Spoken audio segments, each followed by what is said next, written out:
Sunbeams pierced through the thick canopy of the forest. After a fierce battle, the main character was breathing heavily and looked completely exhausted. Deep in the forest, a group of warriors in blue armor surrounded a man sitting on a throne. Before them lay defeated fighters in yellow armor, and one of them, dying, let out a coarse curse.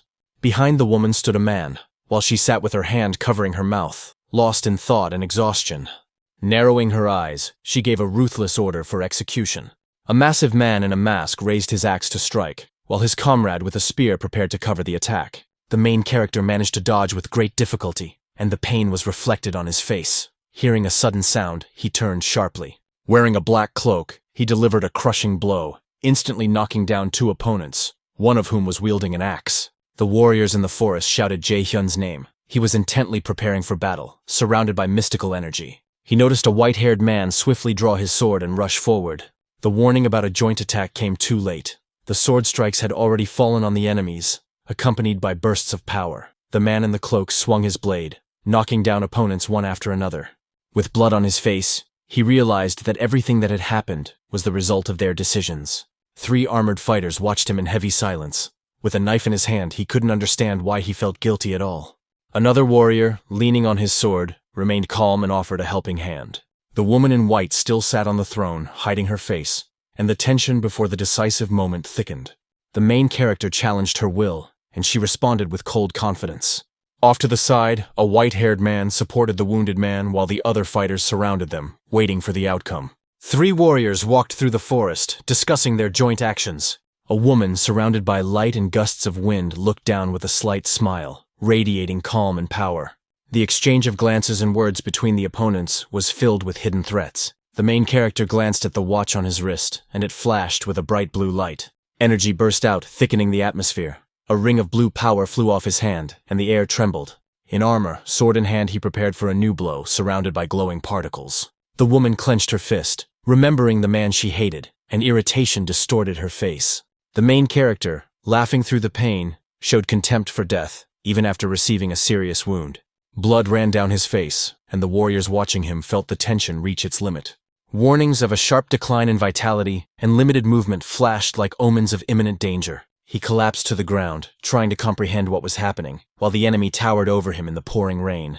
In the forest, 3 men stood back to back, realizing there was nowhere left to retreat. A woman's laughter echoed over the frightened enemy. She takes a step in her golden shoes and says that her interlocutor has become too carried away with his friendship. He lies on the ground and declares that he is going to take out another participant standing nearby. She smiles and says that even he will no longer be able to enter the system. He is breathing heavily, lying on the ground with his eyes wide open, as if after a desperate struggle. She sarcastically remarks that her interlocutor has become useless again. He digs his hand into the ground with force, leaving deep furrows. With a cry, he lunges forward, trying to grab the man in the blue uniform. The frame conveys the explosion of blood and the sound of the blow, emphasizing the brutal force of what is happening, without clearly visible characters. He falls with a knife in his back, and 2 men in fur coats look at him in the forest. He stands among the trees with his eyes closed, enjoying the silence and peace. With blood on his face and a wound in his side, he struggles to stay on his feet in front of his enemy. He desperately orders his opponent to finally die. Despite his obvious wounds and fatigue, he looks up with determination. An angry shout rings out against the backdrop of the pink sky and silhouettes of trees. He smiles tensely, while she looks down at him with a slight smirk. Death and danger warnings appear on the screen, heightening the tension. Numerous warning signs and symbols appear. With his eyes wide open, he feels the monstrous tension and the blows of scarlet waves of energy pulsating around his head. The main character was breathing heavily and laughing as he sat on the bed in the darkened room. His head was clasped in his hands, and inside him, intense internal tension and pain were growing.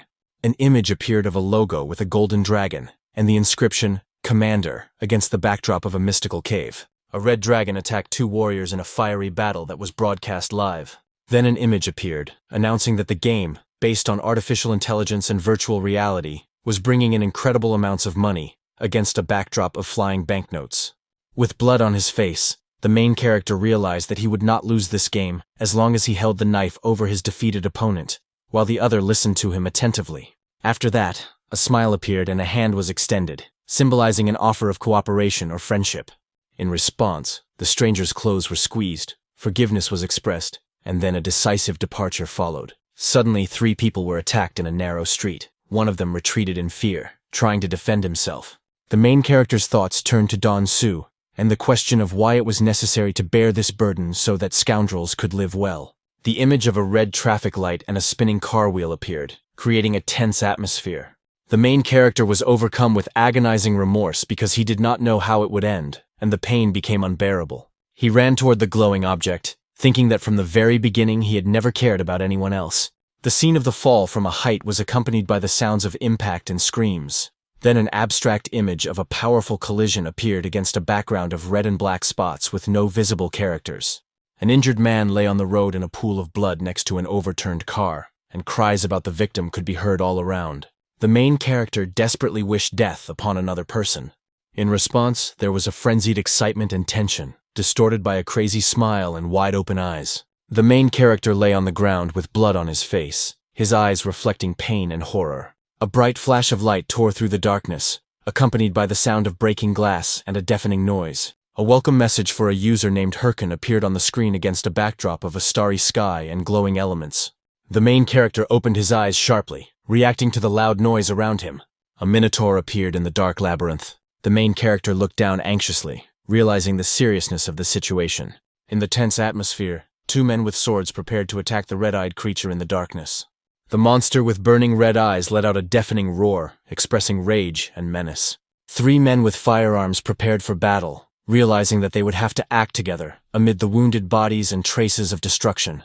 The main character felt mortal danger and determination. The space was filled with flashes of energy, blows, and explosions. The force of the collisions was felt in every movement, and blood splattered in the air. As a result of the decisive blow, the huge creature was defeated, and blood and debris flew around. After that, a tense calm descended among the survivors. The main character, with blood on his face, looked ahead with determination, preparing for the coming battle. He extended his hand as a sign of possible cooperation or alliance. In another scene, the main character stood in blood with burning eyes expressing anger and determination. A message appeared about the return of the killer of heroes named Herkin. Then he took off his helmet. In a huge hall, many people were examining capsules, and 1 man in a helmet was coming out of one of them. The main character recalled that 5 years ago, he was left without money, and reflected on how he lived at that time. In a dark room, there was a technological helmet with a cable connected to it, hanging down.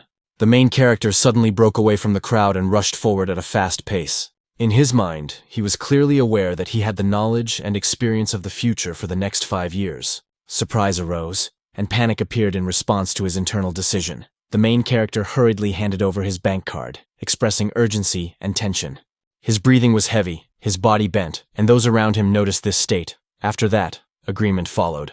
The main character smiled restrainedly and continued to breathe heavily, clearly in a state of stress or severe fatigue. They showed him the card and explained something with a smile, and he listened attentively. His expression became stunned as he did not expect such a turn of events.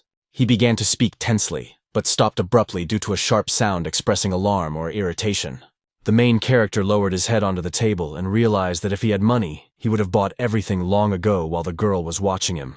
He was overcome with panic about what to do next. He thought about ways to earn money, but doubted that he could do it. The main character's gaze was fixed ahead, filled with horror and shock, as if he had realized something truly terrible. He looked at the image of the woman and heard the thought that hesitation was a luxury that was unacceptable in battle. On the display, the image of the Storm Queen in the series addressed everyone, calling on them to become true masters of war. In the finale, the main character remained standing in front of the huge screen, on which the inscription about the beginning of the path of a military leader shone brightly. Lost in thought, the main character thought about his current situation and what his next step should be.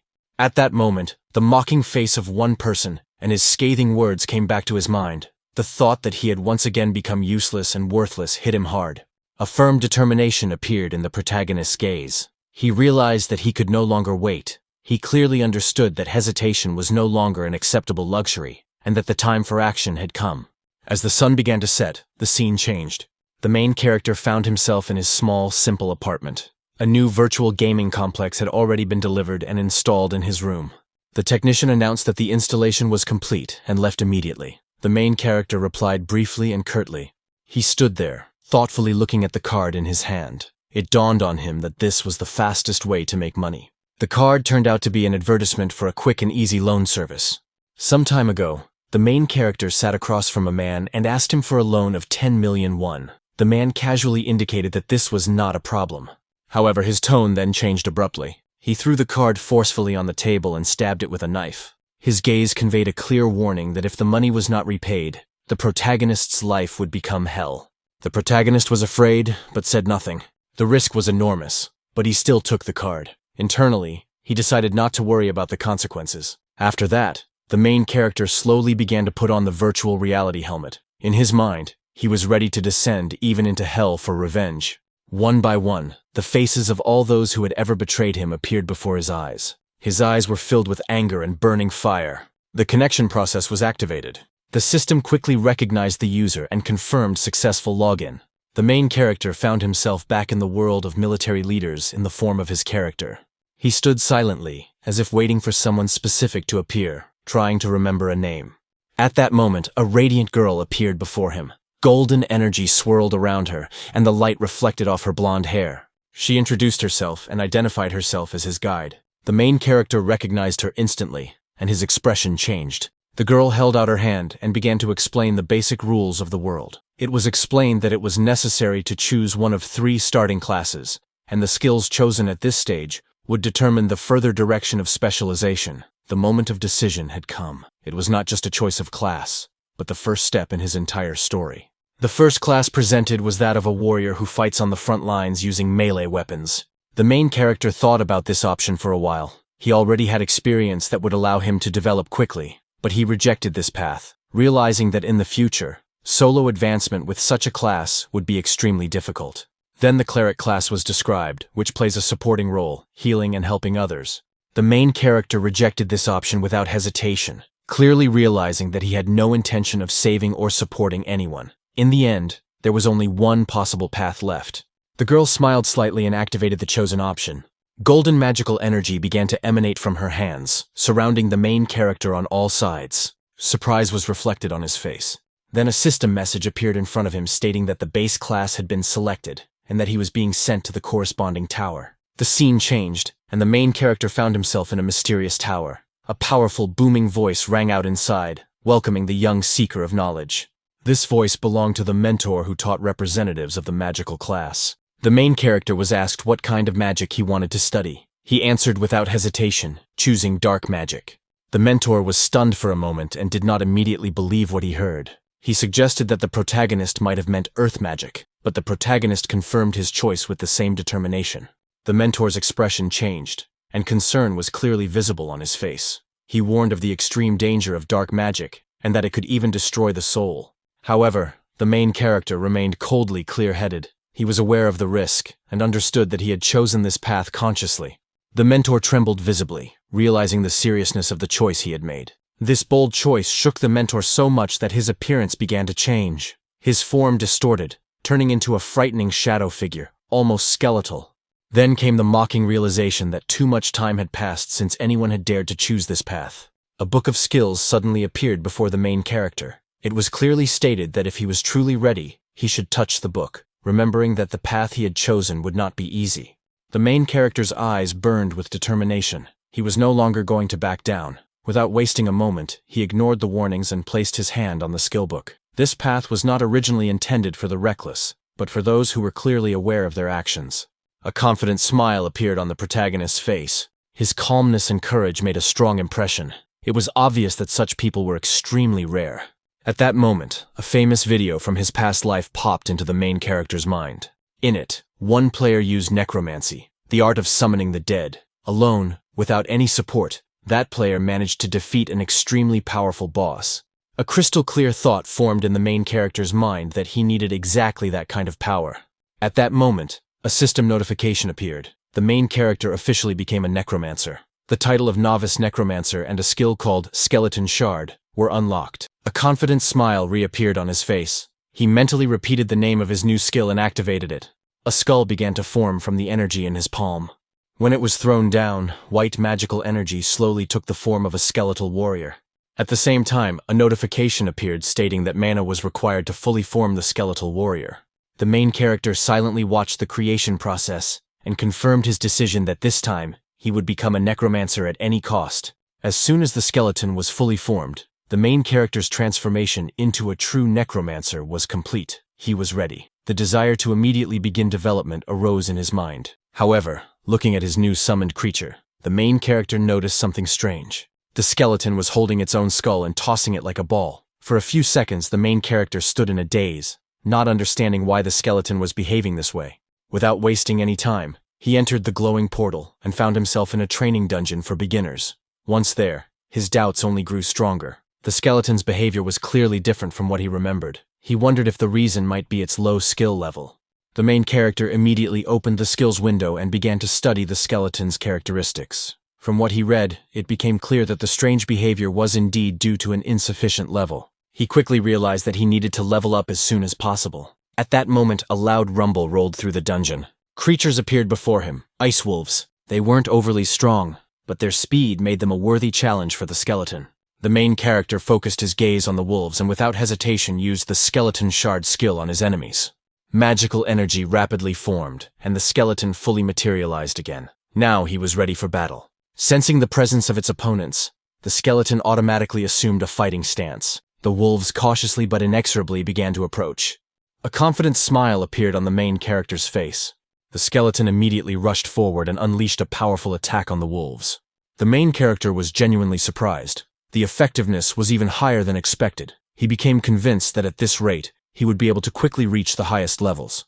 However, this surprise was soon replaced by shock. Suddenly, the skeleton's bones scattered in all directions. The main character froze, not believing his eyes. He did not understand what had happened. The skeleton collapsed to the ground, and the whole scene looked as if sadness itself had been turned into a mockery. The main character was overcome with confusion. He hastily opened the skills window, trying to find the cause of the error. Studying the description, he understood the source of the problem. The skeleton's combat mode was not set. The skill had a built-in artificial intelligence system that learned from combat experience and had 3 modes: defensive, offensive, and special. It was all about the modes. The main character grabbed his forehead, realizing his mistake and understanding that he had overlooked the most basic thing. After that, the defensive mode was activated. A bright light suddenly flashed in the skeleton's eyes. However, what followed was even more disappointing. The wolves began to drag the skeleton across the ground, tearing it apart like a toy. There was virtually no resistance. The main character froze in shock again. It was defense mode, but the situation was becoming increasingly desperate. In fear, he activated the third option, special mode. There was still hope that now everything would change. But it turned out to be a complete disaster. The skeleton suddenly began to dance, performing ridiculous movements. The realization that the situation was completely out of control led the main character to despair. His eyes filled with tears, and he blamed himself entirely. Everything was ruined. He collapsed to the ground, completely broken. His thoughts were confused. His consciousness was on the verge of collapse. In desperation, he tried to delete the character, but the system issued a notification that characters that had existed for less than 3 months could not be deleted. Now the protagonist was truly trapped. All he could see before his inner eye was complete humiliation. Sitting on the ground, immersed in despair, he realized that it was impossible to even change his chosen class. At that moment, he remembered that his loan payments would begin the following month. The bitter thought of his own misfortune only intensified his sense of hopelessness. Everything had just started to fall into place, but now it was falling apart again. He glanced at the useless skeleton, which had not helped him in any way so far. This only increased his irritation. In a fit of rage, he began to scold the summoned creature, demanding that it not move and stand still. It was then that the image of an experienced necromancer from his past life came to mind. The question arose as to how that man managed to control such clumsy skeletons. Suddenly, an idea popped into his head. The main character immediately reopened the skill description window and noticed an extremely important detail that he had previously overlooked. The summoned creatures possessed a deep learning system and gained experience directly in battle. At that moment, true understanding came. The skeleton watched the battle with the ice wolves and learned from it. The main character approached the skeleton and stood next to it, aware of his superiority. The skeleton looked at him with slight confusion. The main character's memory flashed back to the past, when he was considered a genius for leading his entire team to the top. He clearly understood one of the main laws of combat. If you cannot dodge an attack, death will follow. After that, he suddenly struck the skeleton. It crashed to the ground with a bang, but the main character did not stop. Blow after blow followed one after another. He continued, forcing the skeleton to get up again and again, explaining the need for movement, evasion, and counterattack. Gradually, the skeleton began to change. It assumed a fighting stance, and a serious look appeared in its glowing eyes. A confident smile appeared on the main character's face. After a while, the ice wolves returned and attacked again.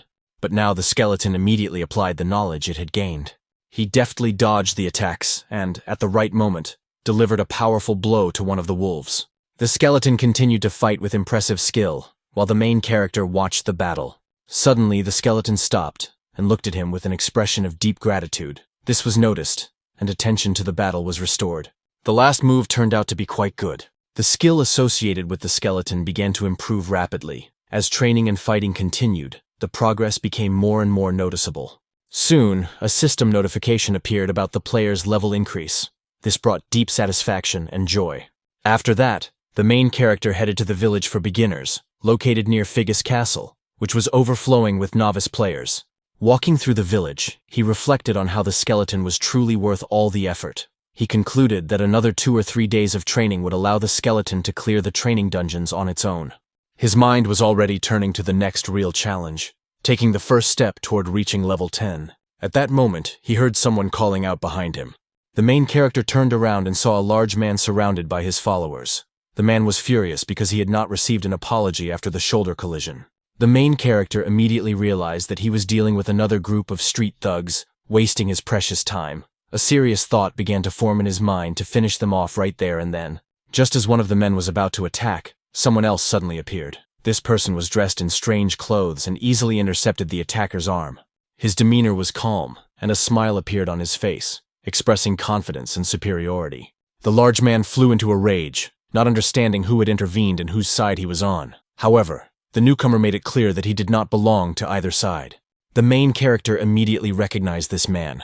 It was a legendary warrior from a past life, one of the most powerful players. His massive muscles and distinctive appearance left no doubt. The main character clearly remembered that in a past life, this man was a warrior of the highest class and was considered the strongest player of his time. The main character couldn't understand what such a legendary figure was doing in this place. He felt slightly confused and anxious. Meanwhile, the warrior who had intervened sarcastically condemned the attacker's behavior. They began to justify themselves, claiming that it was the main character who had confronted them first, and that an outsider should not have interfered. They even recalled the old saying about equal retribution. In response, the intervener only smiled. The next moment, he released a frightening fighting aura. Fear instantly reflected on the faces of the attackers. The large man froze, as if petrified. The main character watched the scene intently. The warrior calmly and with a slight sneer reminded them that his palm had been struck, which meant he had the right to respond. At that moment, one of the attacker's companions shouted, recognizing the identity of the intervener. He announced that they were standing before the leader of a guild ranked among the 30 strongest, a man known as a killer because of his obsession with battle. The attackers were completely shocked. They couldn't understand why such a figure would intervene over such a minor incident. The warrior slowly moved forward, and his anger became palpable. The attackers couldn't utter a word, and trembling with fear, ran away, looking back and apologizing. The warrior smiled, satisfied that everything had been resolved without a fight. Then he turned to the main character with a friendly expression, trying to make sure that he was all right, and that such people should not be taken seriously. However, the main character silently took a step back. This behavior surprised the warrior. The main character coldly made it clear that he no longer needed his help, then left without another word. The warrior smiled slightly, noting to himself the coldness of the main character's character. The main character walked away, feeling angry and frustrated. He keenly felt his own weakness against the backdrop of the power he had just witnessed. His hand was shaking. He honestly admitted to himself that he was afraid at that moment. But it was then that he made a firm promise to himself. The next time he met this warrior, he would be a completely different person. His eyes flashed with determination, and his face became extremely serious. The scene shifted back to the training dungeon. A faint fire flickered on the walls, and the main character sat alone, thinking about the difference in strength between himself and such powerful players. Another person, equally strong, came to mind, and it became clear that in order to get revenge, he would have to become much stronger than his current level. At that moment, a powerful beast resembling a tiger suddenly appeared and attacked swiftly. However, the skeleton companion of the main character instantly rushed forward and, using new skills, struck a blow. The skeleton fought aggressively and inflicted significant damage on the tiger. The battle ended fairly quickly, and a system notification appeared stating that the Ice Tiger had been defeated and the level had been raised. But even after this success, the main character did not feel joy. The path to the 10th level took 3 days, which exceeded his expectations. The skeleton, noticing its master's dissatisfaction, looked depressed. At that moment, a new message appeared. It announced that the 10th level had been reached, that there were no more monsters left in the dungeon, that the novice tag had been removed, and that the rewards would be transferred. After reading this, the main character finally felt joy. At that moment, a device appeared on his wrist, a combat watch. It had many functions, displaying status, tasks, maps, inventory, and serving as a means of communication. The main character felt satisfied, realizing that his journey was just beginning. It seemed unusual to him to use this device again after so long. He immediately requested to open the status window. The next moment, the status window appeared before him. Name, Gurkhan. Level, 10th. Class, Necromancer. Some of the characteristics had already been distributed earlier. 3 points were invested in strength and endurance, and 5 in intelligence and mana. Then a new message appeared asking him to distribute the remaining attribute points. The main character began to think seriously. This was the first time he had allocated points on his own. He couldn't afford to make a mistake. Usually, it makes sense for a necromancer to invest in intelligence or mana. However, the main character confidently made an unexpected decision. He invested all his remaining points in strength. Immediately, a message appeared stating that his strength had increased by 50. After that, he looked at his hand, where another window opened. His total strength was now 53. The main character's face showed complete satisfaction. The choice he had made seemed perfect to him. However, the skeleton looked at him with surprise, clearly showing disappointment.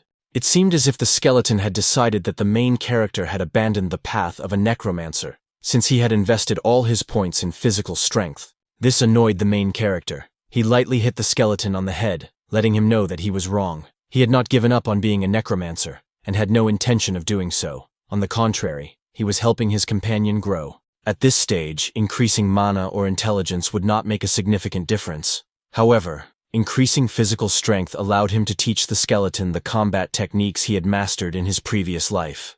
The main character became serious. He made it clear that he was risking his own life for the sake of the skeleton's growth, and that it was now important to focus on training.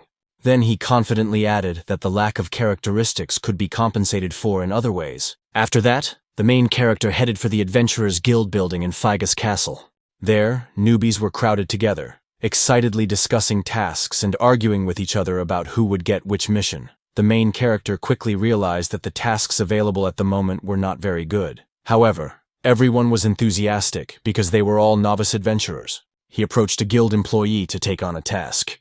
The employee looked at him in surprise and warned him that the remaining tasks were quite difficult, and no one wanted to take them. The main character paused and carefully studied the list. The quests really did look boring and unattractive. But at that moment, a confident expression appeared on his face. He realized that this was the hidden map he had been looking for. The selected task was called the Cave of Mount Bima. The goal was to destroy all low-level monsters in the vicinity of Mount Bima. The reward was only 10 gold coins. The guild employee asked again if he was sure about choosing a quest with such a low reward. The main character was absolutely sure. He knew that if he completed this quest before reaching level 15, he would receive a rare title. Memories from the past told him that titles significantly enhanced a character's stats, and a promising title gave a percentage boost, making the owner extremely strong. With firm conviction, the main character decided that this was where his true path, the path of a legend, began. After that, he moved on to the next stage of his plan. He enthusiastically focused on preparing the necessary equipment.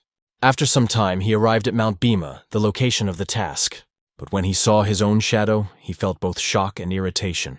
His equipment looked ridiculous and strange. The bright, tasteless clothes made him look like he had escaped from the circus. He felt ashamed of his ridiculous appearance. His inner irritation grew. He remembered that he simply did not have the money for normal clothes. Most of his funds had gone toward equipment for the skeleton, so he had to settle for cheap gear. The main character decided to complete the task as quickly as possible, so that he could afford normal clothes. With this thought in mind, he headed deep into the forest, intending to complete the mission quickly. As soon as he moved forward, a bloody hand appeared from the bushes. It reached out, as if in a last attempt to get help, and then fell limply to the ground. A wounded boy lay in the grass. His face was covered in blood, and his voice was barely audible. His faint plea for help dissolved into the silence of the forest. His trembling fingers remained on the ground as a symbol of unfulfilled hope. Several young men stood nearby. Their faces were frozen in a sinister expression, and they laughed as they looked at the condition of their victim.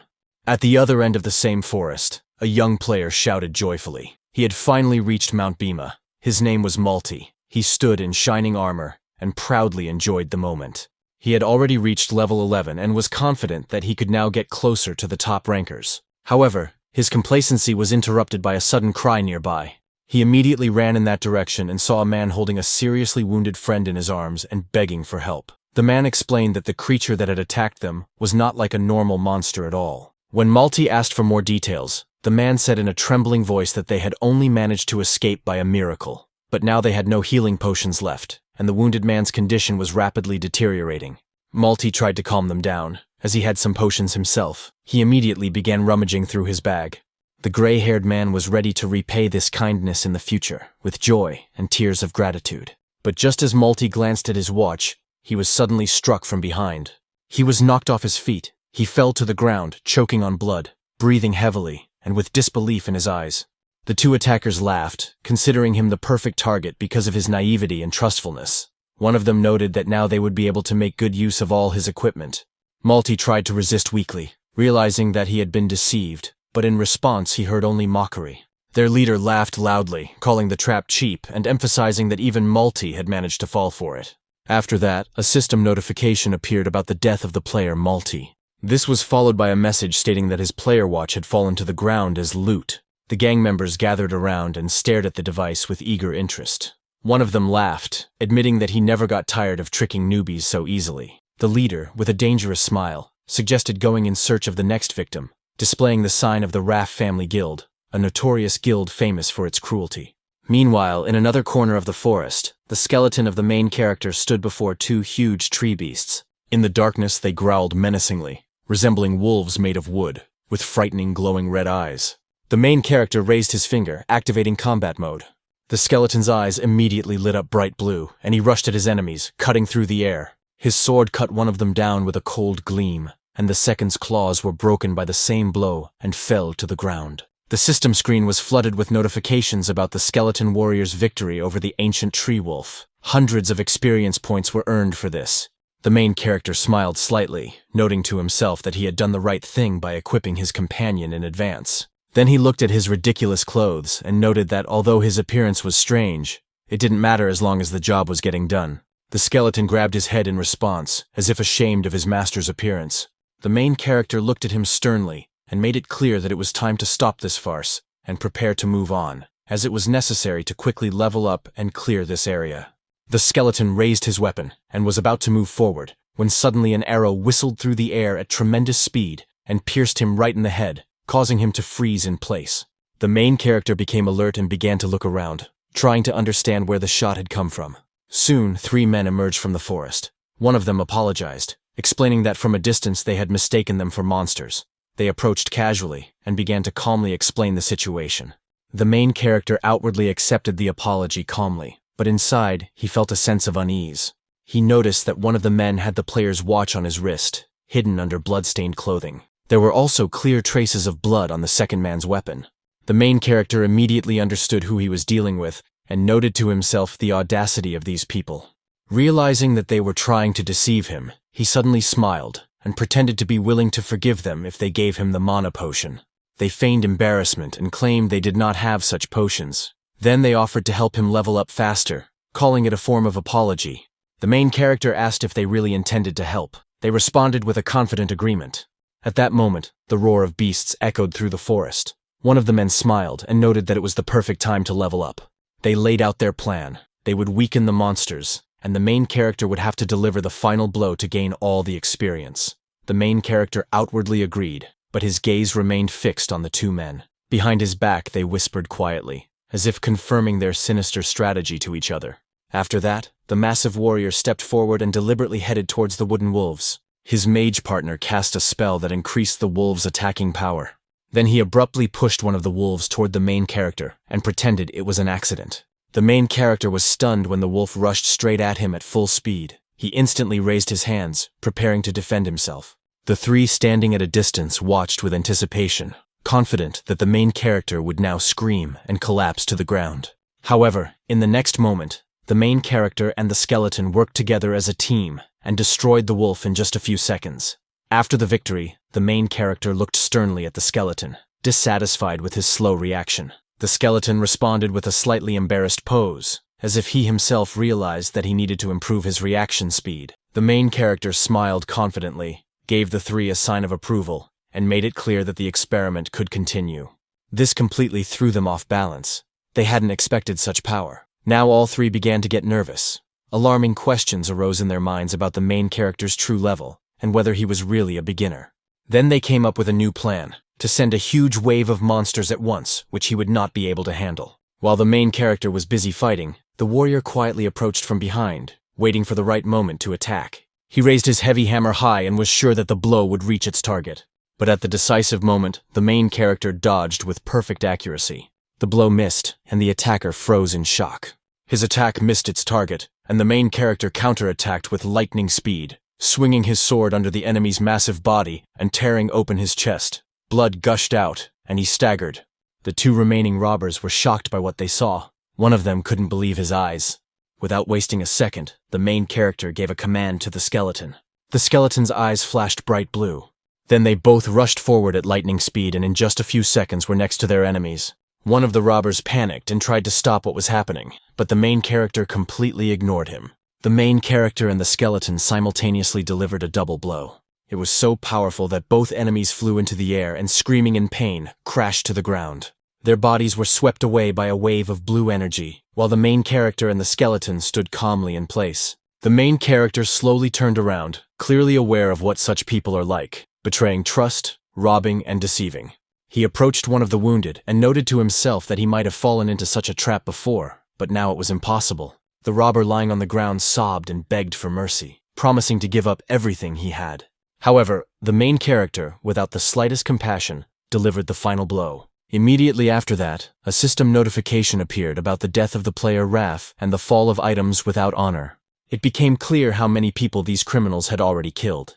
The main character smiled, deciding that in the current situation, the most reasonable step would be to use all the trophies to the maximum, starting with clothing. Meanwhile, the skeleton kicked the body of his massive opponent furiously, as if splashing out his accumulated anger. His bones were stained with blood, but the look he gave the main character was different. There was something new in it. The main character noticed this and turned his attention to the skeleton with concern, then approached it and healed it with blue magical light. The skeleton joyfully raised his sword. Now he was clad in new armor and stood like a true proud warrior. The main character laughed, noting how much the skeleton liked his new appearance. Then he became more serious, realizing that appearance is not decisive in the game and that true strength is hidden within. Despite this, the main character still allowed himself to show off a little in his new clothes. After that, he looked at the skeleton and noted that the player's watches were a real jackpot. He knew perfectly well that when such watches were sold from the inventory, an item would randomly drop. It could be rare armor, an ancient weapon, a cursed skill book, or even just money. The main character laughed involuntarily, realizing that luck was clearly on his side today. Then he raised his hand, showing off a special golden mask. Realizing that he had received it even earlier than expected, he had already managed to quickly complete the crafting. With firm determination, he came to the conclusion that he would now begin recording his gameplay, and to do so, he needed to create a strong and stable personal identity. He recognized that in order to move on to the next stage, it was extremely important to have a special and distinctive image. At that moment, memories from the past came to mind. He clearly saw a scene where he was sitting in front of one of the guild members and enthusiastically proposing his unique idea. At that time, the main character explained that if the entire guild wore the same masks, they would spread across the server like wildfire. After a moment's thought, his interlocutor agreed, and the main character happily announced the new name of the guild, Haha Mask. He looked at the mask in his hand and thought that he had originally wanted to create a completely different identity, but in the end, this path turned out to be the right one. Then the main character raised the mask in the air and filled it with glowing blue magical energy. His face expressed anger and determination, as he was confident that from now on, no one would be able to steal his work or his belongings. He was firmly aware that through this mask, he would prove the value of each of his decisions and his own significance. After that, the main character put on the mask, looked at the skeleton, and made it clear that it was time to move on. His gaze became completely serious. The scene changed. Now they found themselves in an old, ruined mountainous area resembling ancient ruins. In the center stood a massive gate. The main character and the skeleton went inside, and a message appeared on the screen about entering the underground cave of Mount Bhima. Inside the dungeon, the main character slowly moved along the stone walls, thinking that blue werewolves must have lived here, and that the battle promised to be difficult. However, his equipment had now been upgraded, and he was confident that he would complete the dungeon in just 10 minutes. Overcome with excitement, he rushed forward through the narrow passage, and the skeleton, fully prepared for battle, followed him. But a few hours later, the main character was lying on the ground, sprawled on his back and staring up. Suddenly, he jumped up, struck by the fact that not a single monster had appeared yet. He was overcome with irritation, as something seemed wrong. He understood that if the dungeon had already been cleared, the system would have issued a corresponding message. So either there was a malfunction, or something else was hiding. At that moment, his attention was drawn to a strange formation on the wall. It was a pulsating mass of purple energy that emitted a faint glow. He quickly moved closer and touched it, immediately sensing that it was something unusual. The energy suddenly began to expand rapidly, as if opening a new passage and drawing in the surrounding air. A notification appeared on the screen stating that an instant dungeon had been found and suggesting that he enter it. The main character knew that such dungeons appeared randomly inside ordinary ones, and when activated, the original dungeon was paused until the trial was completed. He also knew that they were much more difficult, but the rewards were commensurate with the level of risk. There was no middle ground here, either complete victory or death. At first, the main character thought it would be wiser to retreat, because if he died, he would be taken out of the game for 2 days, and during that time he could complete other tasks. However, in the next moment, his expression changed. He strode decisively toward the portal, completely focused on one goal: to complete this trial. With absolute determination, he stepped inside. A bright flash of blinding light enveloped him, forcing him to cover his eyes with his hand. When the glare faded, he saw that he was standing in the center of a huge arena, reminiscent of the ancient Roman Colosseum. The skeleton was nearby. The main character looked around and concluded that this might be an arena for a duel. He felt tense, wondering what kind of opponent would appear next. At that moment, the ground began to shake slowly. Soon, a giant creature resembling a werewolf and exuding fury entered the arena. It stared at the main character, and a name appeared above its head: Distorted Werewolf, but its level was not displayed. The main character took a step back, stunned that such a powerful monster could appear here. The beast instantly rushed to attack. The first blow was so powerful that a shockwave spread throughout the arena. The main character was thrown straight into the wall and fell, writhing in pain. Everything around him was covered in dust and smoke. The skeleton remained standing in place, momentarily stunned, but then planted his feet firmly on the ground and raised his sword, demonstrating his determination. With a mocking expression on his face, he came to the conclusion that what was happening was beginning to resemble an absurd comedy. He understood that distorted monsters were usually associated with main quests, which meant he had unexpectedly gotten lucky. He looked at the skeleton, signaling that it was time to prepare for battle. Then, with a confident smile, the main character rushed straight towards the monster, while the skeleton remained nearby, fully prepared to join the fight. He continued to stand. Then the skeleton raised its sword in a coordinated manner, and the main character used it as a support, pushing off sharply and soaring into the air. He rose rapidly, and the distorted werewolf raised its head, freezing for a moment, as if examining particularly desirable prey. At that moment, the main character summoned dark purple energy within himself and, merging it with his weapon, activated the skill, Devil's Curse. As soon as the skill was activated, the dark energy bound the werewolf, and surprise was clearly reflected in its eyes. The protagonist's attack hit its target, causing the beast to stagger back, screaming in pain, and one of its arms was severed and fell to the ground.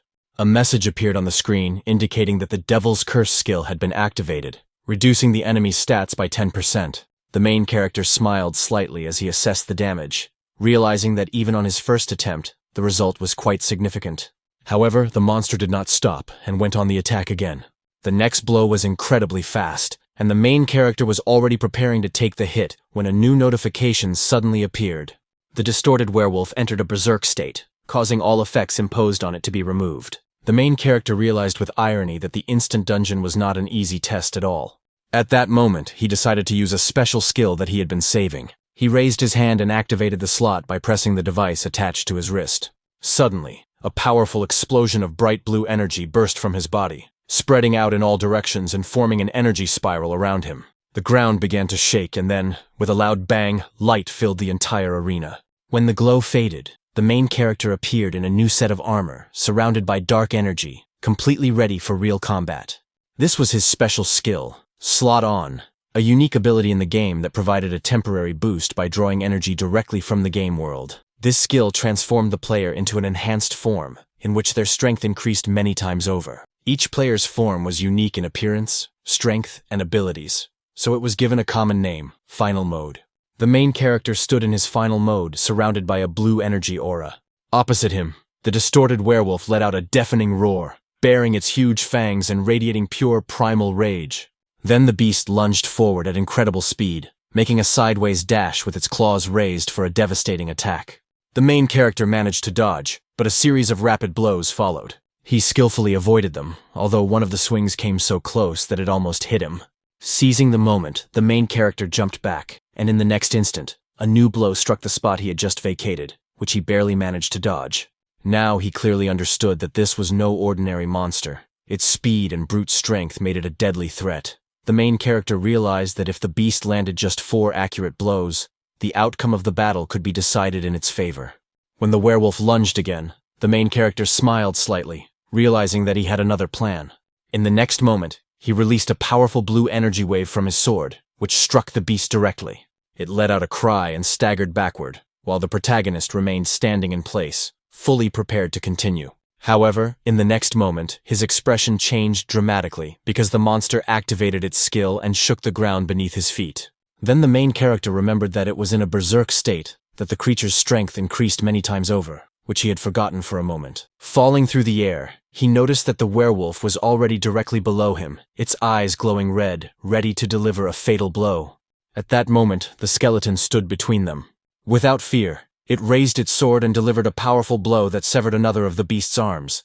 This gave the main character a chance to regain his balance. He signaled to the skeleton to perform the move they had practiced together. The werewolf froze in amazement when he saw both of them rush at him with incredible speed. Before it could react, the main character and the skeleton launched a coordinated attack directly at its body. The force of this double blow was so great that the beast's body began to tear apart from within and crumbled into small fragments without any resistance. The next moment, a message appeared on the screen announcing the defeat of the distorted monster. The distorted werewolf was defeated, and immediately after that, the effect of the Slot On skill ceased. After his victory, the main character allowed himself a barely noticeable smile, realizing that the result was not yet final.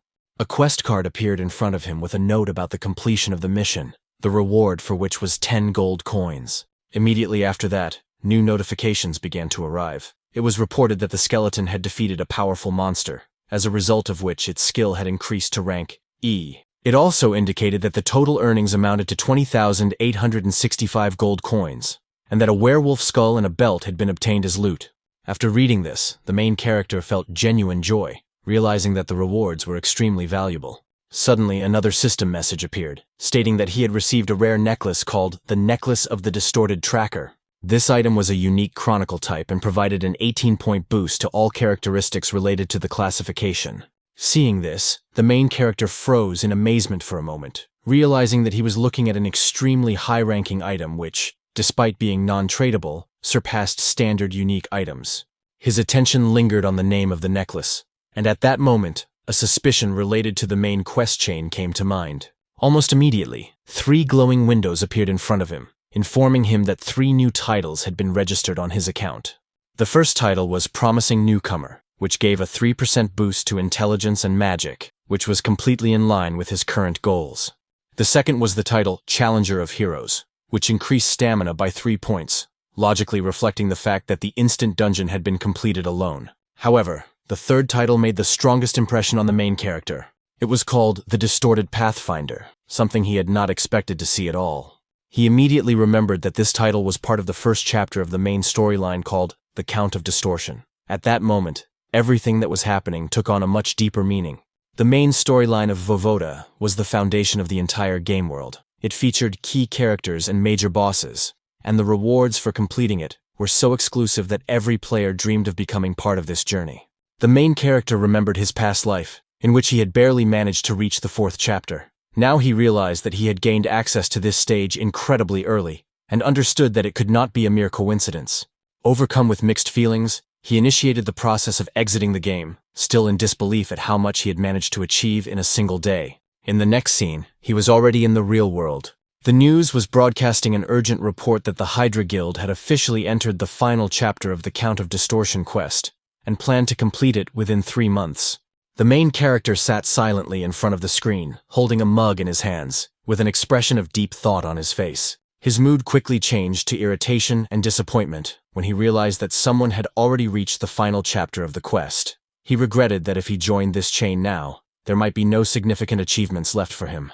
For a while, he thought about stopping and preparing for the next chapter. However, after a short pause, determination appeared in his eyes. He realized that at that moment, all the attention of the gaming world was focused on this task, the first major quest of the game, which was already nearing completion.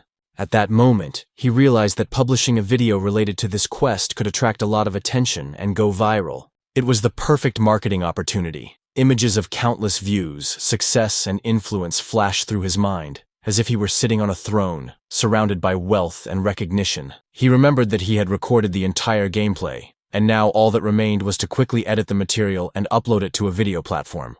The protagonist clearly understood that editing was the key to success, and that it was impossible to entrust it to just anyone. It required a true professional, someone capable of turning the video into something extraordinary. So, he decided to contact the very person who, in his past life, was called the god of editing. He was sure that this was the only right choice. The scene changed to show a girl with pink hair and glasses eating noodles while looking at something on her phone. Her name was Ramani, an editor.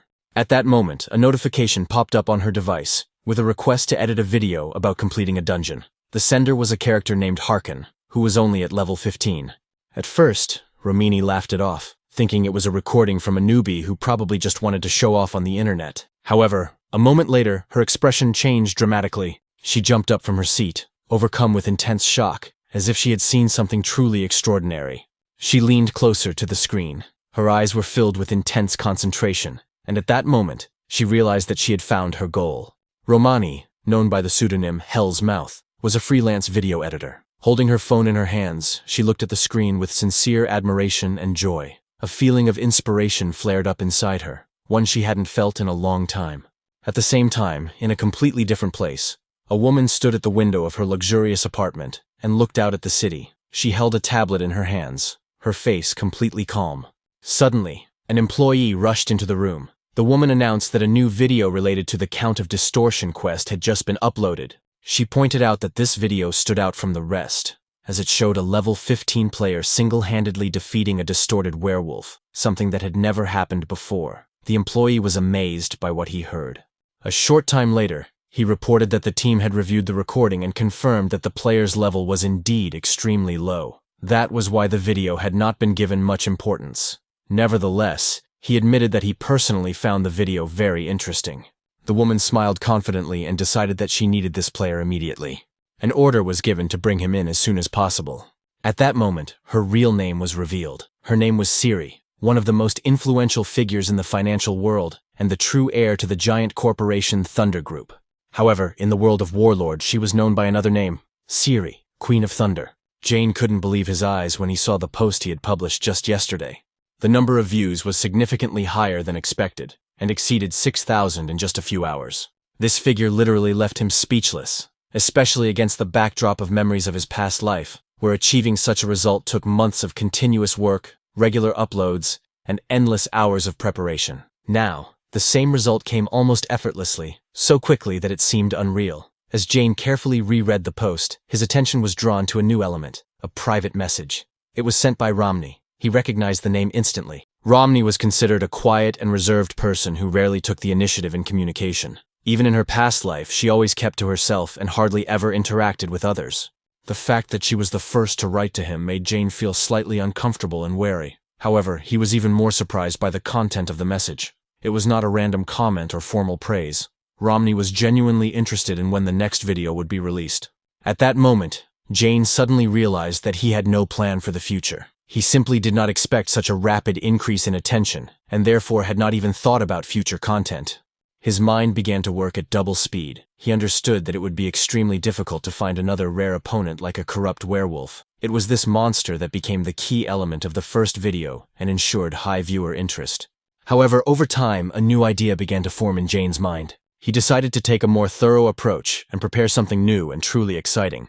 At the same time, elsewhere, a high-ranking player named Matador Jeff was completely immersed in watching Jane's video. He watched the recording over and over again, each time paying attention to the smoothness of the movements and the exceptional precision of the actions. There was something hypnotic about Jane's fighting style. Every movement looked precise and perfectly calculated. Matador's gaze returned to the screen again and again, and the video never seemed boring to him. Over time, his attention focused on Jane's face. There was something familiar about it, although he couldn't remember the source of this feeling. This vague recognition bothered him, as if a forgotten detail should come to mind. Feeling slightly uneasy, Matador decided to share the video with Yell, who was just approaching him. She watched the recording, but her interest was much less pronounced.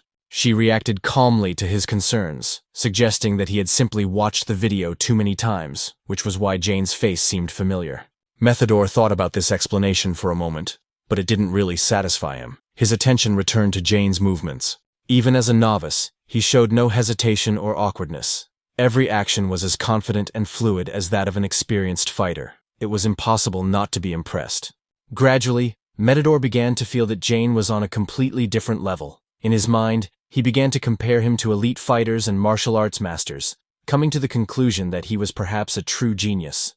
The thought of fighting such an opponent seemed extremely appealing to him. He wanted to test his own skills against someone truly outstanding, although he didn't know if Jane would accept such a challenge. While he was pondering this, Yell brought him back to reality, reminding him that the live broadcast was about to begin. Only now did Matador realize that a live performance was scheduled for today. When he was told that more than 200,000 viewers had purchased tickets for the broadcast, he instantly became serious. He was determined to give it his all to meet the audience's expectations. The broadcast began, and immediately after the start, the airwaves were filled with deafening cheers from fans. Matador stood in front of the entrance to the dungeon, waiting for the moment he had been preparing for a long time. When the gate in front of him materialized, he was completely ready to step inside. Meanwhile, Jane was already at the guild office in Figus Castle, hoping to receive a new assignment. However, the staff informed him that there were no quests available at the moment. He had expected to see at least a few available tasks, so this news upset him considerably. He sat at the table for a while, wondering if he would have to temporarily suspend the creation of the video. At that moment, a familiar face caught his attention. Houghton came up to him and immediately recognized the adventurer who had previously managed to clear the dungeon on Mount Bhima.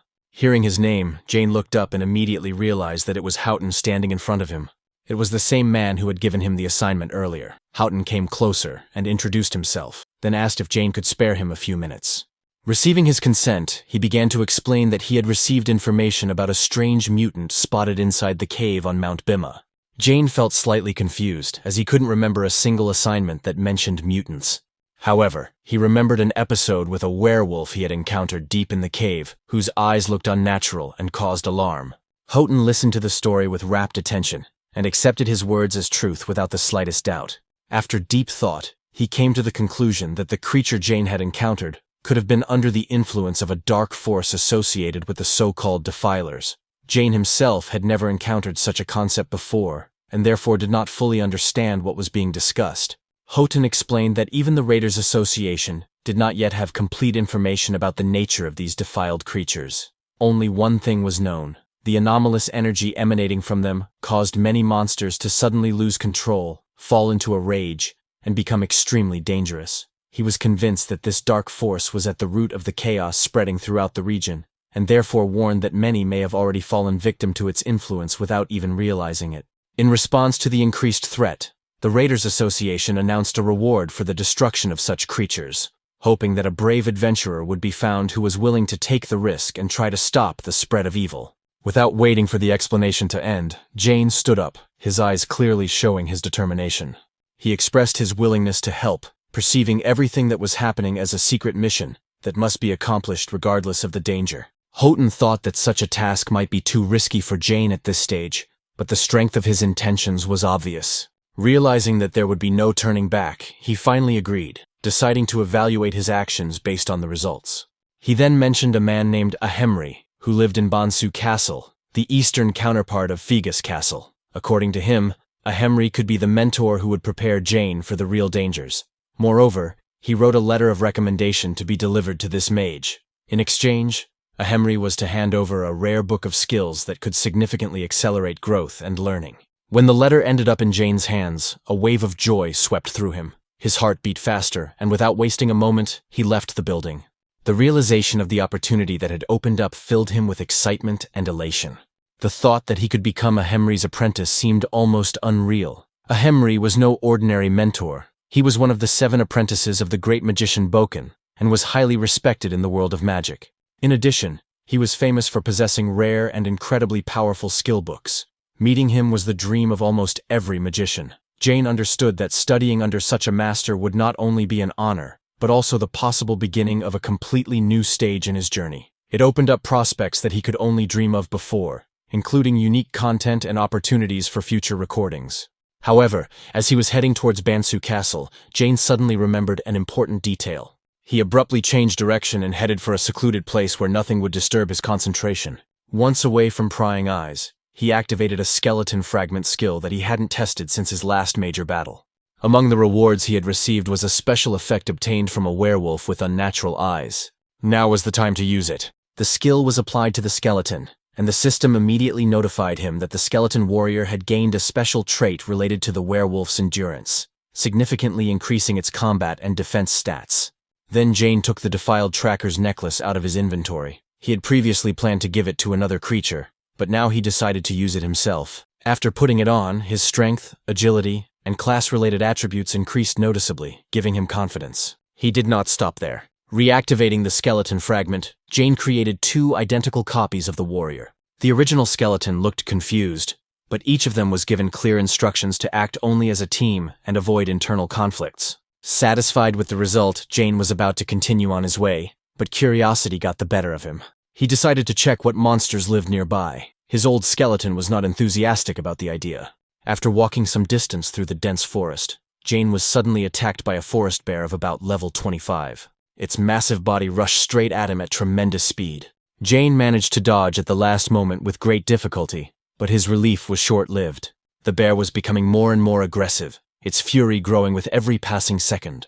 Realizing that the situation was quickly spiraling out of control, Jane immediately signaled one of the skeletons to counterattack. Receiving the command, the skeleton quickly lunged forward. Its speed was not bad, but the forest bear reacted instantly. With a powerful swipe of its claws, it pinned the skeleton to the ground, after which it flew to the side and crumbled into a pile of broken bones. This sight only increased Jane's irritation. He expected a much more thoughtful action from the skeleton and mentally reproached him for his straightforward and overly obvious attack. The instructions were clear: to approach from the blind spot, not to rush head-on. Without wasting any time, Jane gave the command to the second skeleton. It also rushed at the bear, but the result was exactly the same. The beast delivered another swift and crushing blow, sending the summon to the ground next to the first one. Jane's irritation reached a new level. Despite extremely clear instructions, the second skeleton did not learn from the first one's mistake. The third skeleton stepped forward next. His behavior clearly conveyed confidence, as if he was certain he would perform better than the others. For a moment, Jane felt a glimmer of hope, but it quickly faded. The skeleton jumped up and tried to attack, but the bear knocked it down with the same ease, repeating his previous actions almost unchanged. After a short time, all 3 skeletons were kneeling in front of Jane. Each held its own skull in its hands, as if admitting guilt. Jane sighed deeply and gestured for them to return the skulls to their places. He spent some time trying to explain the principle of combat as simply as possible. Any monster instinctively turns toward the attack, so a frontal attack is the worst possible option. The only correct approach is to strike from a blind spot, where the enemy cannot see you approaching. However, it was obvious that the explanation was not fully understood. It was at this moment that Jane remembered the effect of the distorted tracker's necklace, which had increased his skill rank and allowed him to summon 3 skeletons at once instead of 1. It felt like a small but still significant step forward. At the same time, he was well aware that there were still too many gaps ahead. A new problem became apparent almost immediately. The 3 skeletons did not work as a team. Despite the knowledge being transferred, they lacked understanding of interaction and coordination. In addition, maintaining 3 summons at the same time required 3 times more mana, and the effectiveness remained extremely low, even worse than that of the original skeleton. This conclusion slightly disappointed Jane, but he still noted a small success. He reached level 20, as he had planned earlier. Upon reaching this milestone, he briefly considered taking a break from combat content, but quickly dismissed the idea. Now was not the time to rest. He ordered the skeletons to get up and continue training until they arrived at Pangsu Castle. Initially, Jane had hoped to leave all the combat work to his minions, and lead the quiet life of a necromancer that many members of this class dream of. However, reality turned out to be completely different. At least for now, he had to be on the front lines himself. At the same time, chaos reigned in Bansu Castle, inside the Raiders Association office. The building was overflowing with players, each eagerly awaiting a new assignment. When a lone player entered the main hall, the crowd instantly surrounded him, eager to find out what quest he had received. The atmosphere was tense and almost hysterical, as if everyone was desperately fighting for the last available quests. Jane stood aside and silently watched the proceedings. To his eyes, the raiders resembled hungry hyenas pouncing on carrion, greedy and shameless. He found their behavior pathetic, especially since many of them preferred to rely on others rather than make their own efforts. Ignoring the whole charade, Jane calmly headed for the stairs. As he began to climb, one of the players tried to strike up a conversation, but was instantly and coldly rebuffed. Jane understood that he had to hide his true intentions, especially regarding Ahemri's assignment. It was a covert mission, and any leak of information would inevitably lead to interference from others. To avoid unnecessary attention, he took out a sealed letter on the go and handed it to the employee on duty, indicating that it was a letter of recommendation from Houghton. The employee quickly glanced at the contents and, without asking any questions, directed him to the second floor. The employee shows him the way, and Jane moves forward without hesitation. Behind him, the other players begin to push the staff, trying to break through and demanding to be included in his group. The employee immediately intervenes and stops the crowd, while Jane calmly heads for the designated room. On the way, his thoughts are completely focused on the possible rewards of the hidden task. He wonders whether Ahemri, who is supposed to be his mentor, really has any valuable knowledge or items. He also hopes to build a strong relationship with him, which could develop into an alliance with a truly powerful character in the future. However, the moment the office door opens, Jane freezes in place. The room looks completely destroyed. Books, scrolls, documents, and strange magical items are scattered everywhere. Dust hangs in the air, and the only sign of life is a figure lying behind a mountain of books. Ahemri is fast asleep, crushed by his own research. The sound of the door wakes him. He raises his head, still disoriented. Jane calmly introduces her gamertag and hands over the letter of recommendation she received from Houghton. Ahemri lazily takes the letter, glances through it, and raises an eyebrow with slight interest. There is no severity or particular attention in his reaction, only a superficial assessment. In response, Jane remains reserved and does not draw unnecessary attention to himself. His true interest is focused solely on the reward. After a short time, Ahemri hands over the promised reward, and at that moment, a system notification pops up before Jane's eyes. He freezes, his gaze fixed on the interface. The system reports the receipt of 2 skill books, bone armor and a helmet of madness. Both items emit a faint glow, clearly indicating their rarity and high value. Jane remains motionless, not quite believing what is happening. He did not expect the hidden task to bring such serious rewards, and without any particular difficulties. While he is still in a state of disbelief, the system confirms the completion of the training mission at Ahemri. Everything is happening too fast. Jane was expecting a long chain of tasks, or at least continued interaction, but instead, he is almost immediately escorted out of the room. When he tries to linger, the books in the room start moving on their own, slowly blocking his path and directing him toward the exit. In a desperate attempt to change the situation, he is willing to do anything, hoping that it will influence Ahemri's decision and give him another chance. At the last moment, Ahemri stops him, grabbing his arm firmly. A strange smile appears on his face, half playful, half alarming. At that moment, the system interface reactivates and announces a new task. The new task requires retrieving an egg from a nest. The description is extremely brief, and most importantly, it explicitly states that there is no reward. Jane instantly realizes that he has been used. Ahemri deliberately played on his impatience and dragged him into another job without revealing any risks or details. Meanwhile, a heavily armored player appears at the Raiders Association building. His armor covers his body from head to toe, and his footsteps on the city streets sound dull and heavy.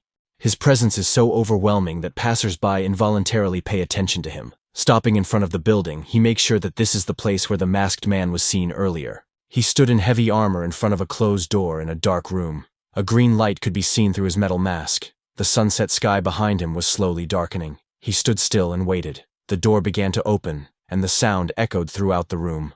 He knew that expressing emotions could be a trap. Even a regular NPC could deceive if it played on surprise or disappointment. That's why he didn't react right away. He still wondered why, instead of the main mission, he had been given a task related to the egg. It didn't seem important and didn't match the level of threat. Under his hood, his face looked tired. He spoke slowly, his voice hoarse. Tears welled up in his eyes, but he didn't wipe them away. He asked about the quest and didn't get a clear answer. His doubts only grew stronger. Later, he lay with his eyes open, unable to sleep. Sweat ran down his temples. The room was stuffy. The anxiety would not let go. Suddenly, the door burst open and several people rushed in. They shouted that he had been given a mission and ordered them to seize him. He tried to get up, but one of them was already beside him. He looked up and put his hands up in defense. They asked him if he was ready to complete the mission. He responded with a question. Was it really necessary to just kill everyone? There was no answer. One of the attackers hit him, and he fell backward. The armored enemy continued to advance. He shouted and hit him, not giving him time to get up. He rolled to the side and sat on the floor. A boot stopped in front of his face. The man in armor says he wants to talk somewhere quiet. His voice sounds calm, without threats. He gets up and follows him. Later, the meeting takes place in a narrow alley in a medieval city. Stone walls squeeze the space. One of the participants is hidden by a cloak and armor, the other by a gray hood. The conversation continues in the industrial part of the city. A button is pressed on the wrist. The device activates, and a blue energy glow appears around his head. His companion's equipment indicates a high rank. Glasses are adjusted with a familiar movement. The shirt jerks sharply. The fabric rustles. A question is asked about what the conversation was about. The response is one of surprise, as if the words went unheard. The connection remains open. A metal hand touches the face, betraying tension. A sudden movement brings the figures closer together. The hooded man leans in too close. The reaction is instant and sharp. A gesture full of irritation cuts off the conversation. The darkness thickens. The gaze is directed forward, confident and cold. The light reflects in such a way that the eyes remain hidden, heightening the tension of the moment. This came as a surprise to everyone. The knight suddenly leaned forward and extended his hand for a handshake. It was clear from his expression that he felt regret and apologized for his previous behavior. Jane, remaining on guard, nevertheless accepted the handshake. With this gesture, he made it clear that he considered the incident closed for the moment. Without saying another word, Jane turned and walked away. The knight remained standing in place with an unreadable expression on his face. After a while, another figure emerged from the shadows. A woman who, apparently, had been watching the proceedings from the beginning. She said she did not believe Jane was the person they were looking for. The knight nodded silently in agreement. According to him, Jane did not seem to be a top-level player. He added that a real military commander who had been in the game for a long time would never have shown his hand so openly, especially with military surveillance turned on. Having said this, the knight wiped his hand with a handkerchief. His face clearly showed his disgust. The woman, remaining in the shadows, asked if they really needed to keep an eye on Akemri, considering that the quest with the corrupt count was almost complete. Even if someone found him, what could they do if the main quest was specifically related to finding the egg? The knight disagreed. He said they shouldn't take unnecessary risks. In his opinion, they couldn't afford to make any more mistakes. Hearing this, the woman replied that she was returning to her position. The knight silently watched her leave and said they would meet later. As soon as the woman disappeared into the darkness, Jane, who had been watching everything from the window of a neighboring building, began to understand the truth. He carefully watched their body language and listened to their words. The longer he watched, the clearer the picture became. These people belonged to an organized group that was much more dangerous and secretive than ordinary players. Their coordination and manner of communication, in which they understood each other without unnecessary explanations, was direct proof that these were not random characters. Jane realized that if they were a normal guild of players, they would have at least introduced themselves or tried to negotiate when they mistook him for Higher Mask. But that didn't happen. Their evasive answers and suspicious behavior clearly indicated that they were hiding something. Most likely, they belonged to some kind of underground and very influential association.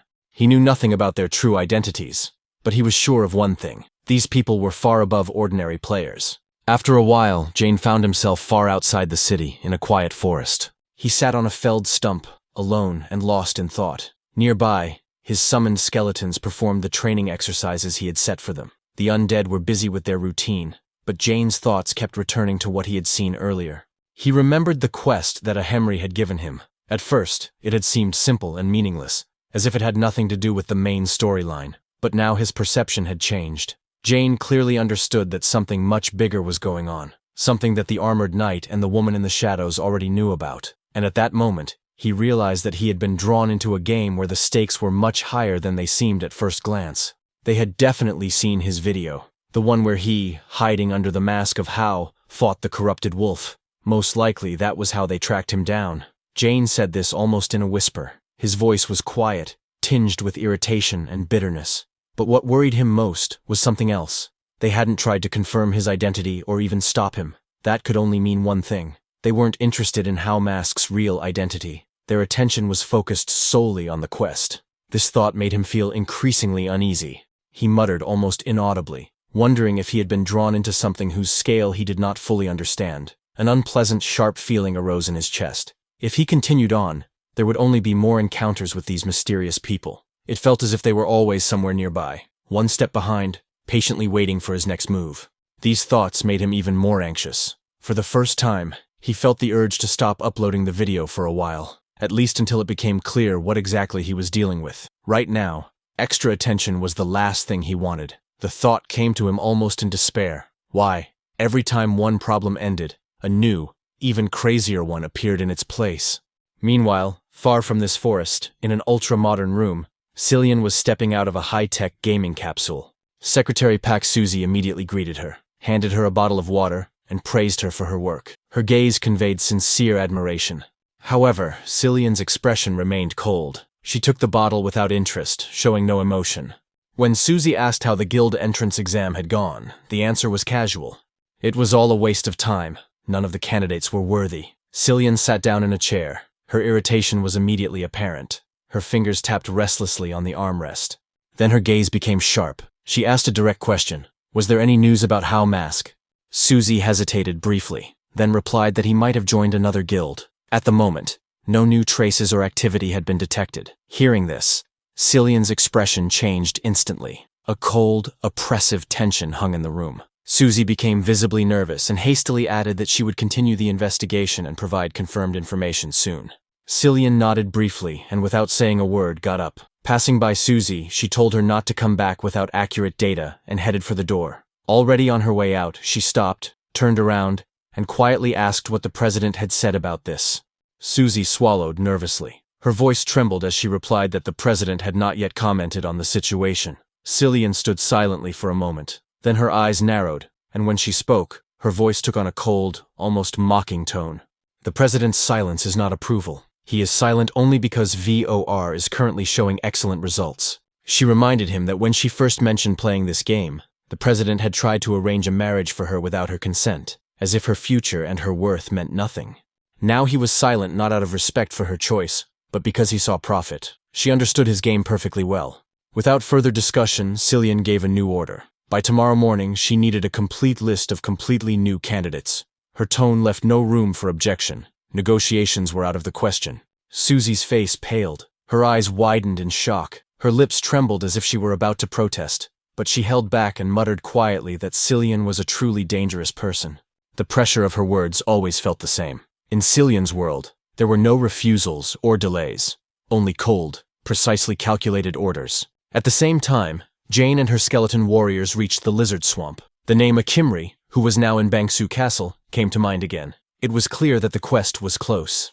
The task was related to an egg. This meant that the target monster was most likely a bird, reptile, or insect. Assessing his current level and abilities, Jane decided that the swamp would be the safest option at the moment. He summoned one of the skeletons and warned him that the local monsters were unpredictably strong and that he needed to be careful. As preparation, he decided to activate a new skill. As soon as the Helmet of Madness skill was activated, the skeleton's eye sockets flashed red. An aggressive scarlet aura instantly spread around his body. Jane froze, watching this with obvious surprise. He couldn't have imagined that the effect of the skill would be so powerful and frightening to behold. He felt the urge to test the skill's power in practice. Without thinking twice, he ordered the skeleton to attack him. It was risky. Using this skill significantly increased the likelihood that the summoned creature would become uncontrollable and could turn into a threat to its master. But the internal order had been given. Usually skeletons obeyed without question. However, this time things turned out differently. The skeleton's body shook violently. Its movements became jerky and unnatural. It lunged forward and then began to sway as if it had gone mad, which looked truly terrifying. Jane reacted instantly. One powerful blow landed squarely on the skull. The bones scattered, and the head flew to the side and fell to the ground with a dull thud. Jane himself remained standing in place, silently observing the result. He muttered about how the man dared to yell at him. At that moment, the thought occurred to him that something was wrong with the skill. Perhaps it was a flaw in the skill itself, or a glitch in the game system. The expected effect turned out to be different. The skill did not give him control, but instead created a problem. He had a feeling that in the future it could do more harm than good. It was then that a sound came from the misty swamp haze. Figures began to emerge from the thick fog. The first to appear was a lizard man, tall, covered in scales, with sharp claws. He climbed out of the mud, letting out a low, threatening growl. His whole body was tense, ready for battle. His gaze was fixed directly on Jane. Jane calmly looked back at him. It was the right moment to test his summoned creatures in real combat. His hand rose, and he began to fill the other skeletons with magical energy. A red glow shone through their bones, filling them with additional strength and fury. Next, he activated his second skill, bone armor. A strong protective layer of bone formed over their bodies. The preparations were complete. The order to attack was given. The skeletons rushed forward, rushing towards the lizard man. Their movements looked unusual, but they exuded power. Surrounding their enemy, they began to strike. The air was filled with the clang of metal and the dry crack of bones. The lizard man tried to counterattack with his claws, but he didn't have time to recover. The skeletons acted relentlessly, attacking with full force and leaving no chance for defense. Jane kept his eyes fixed on what was happening. This was exactly the test he had been waiting for. A real fight that would allow him to understand how effective his summoned fighters were in real conditions. A few minutes later, 3 lizardmen lay in the mud. Their bodies had been completely destroyed under a barrage of attacks. At that moment, a wave of energy passed through Jane, and a notification of a level increase appeared before his eyes. With the new level came fresh energy. His concentration and determination intensified. He made a decision. He would spend the entire next week in this swamp, exploring it to the end until he found the mysterious egg. If it turned out that this place was not related to the quest, he would immediately move to another region without wasting any time, with the same ruthless attitude that he demanded from his undead warriors. But Jane didn't know that on one of the nearby rocks someone was watching him closely. A girl sat on a moss-covered boulder, Elijah, known for her beauty and manipulative skills. Wherever she appeared, praise and help found her, creating the illusion of complete control over the situation. However, fate was not kind to her self-confidence. As soon as she shifted slightly to get a better view, her foot slipped, and she fell face first into the dirty swamp water. Mud covered her face and clothes, completely destroying her carefully maintained appearance. As she got up, she was on the verge of irritation. She looked around furiously. The swamp now seemed even more disgusting to her. At the same time, her appearance here was not an accident of her own making.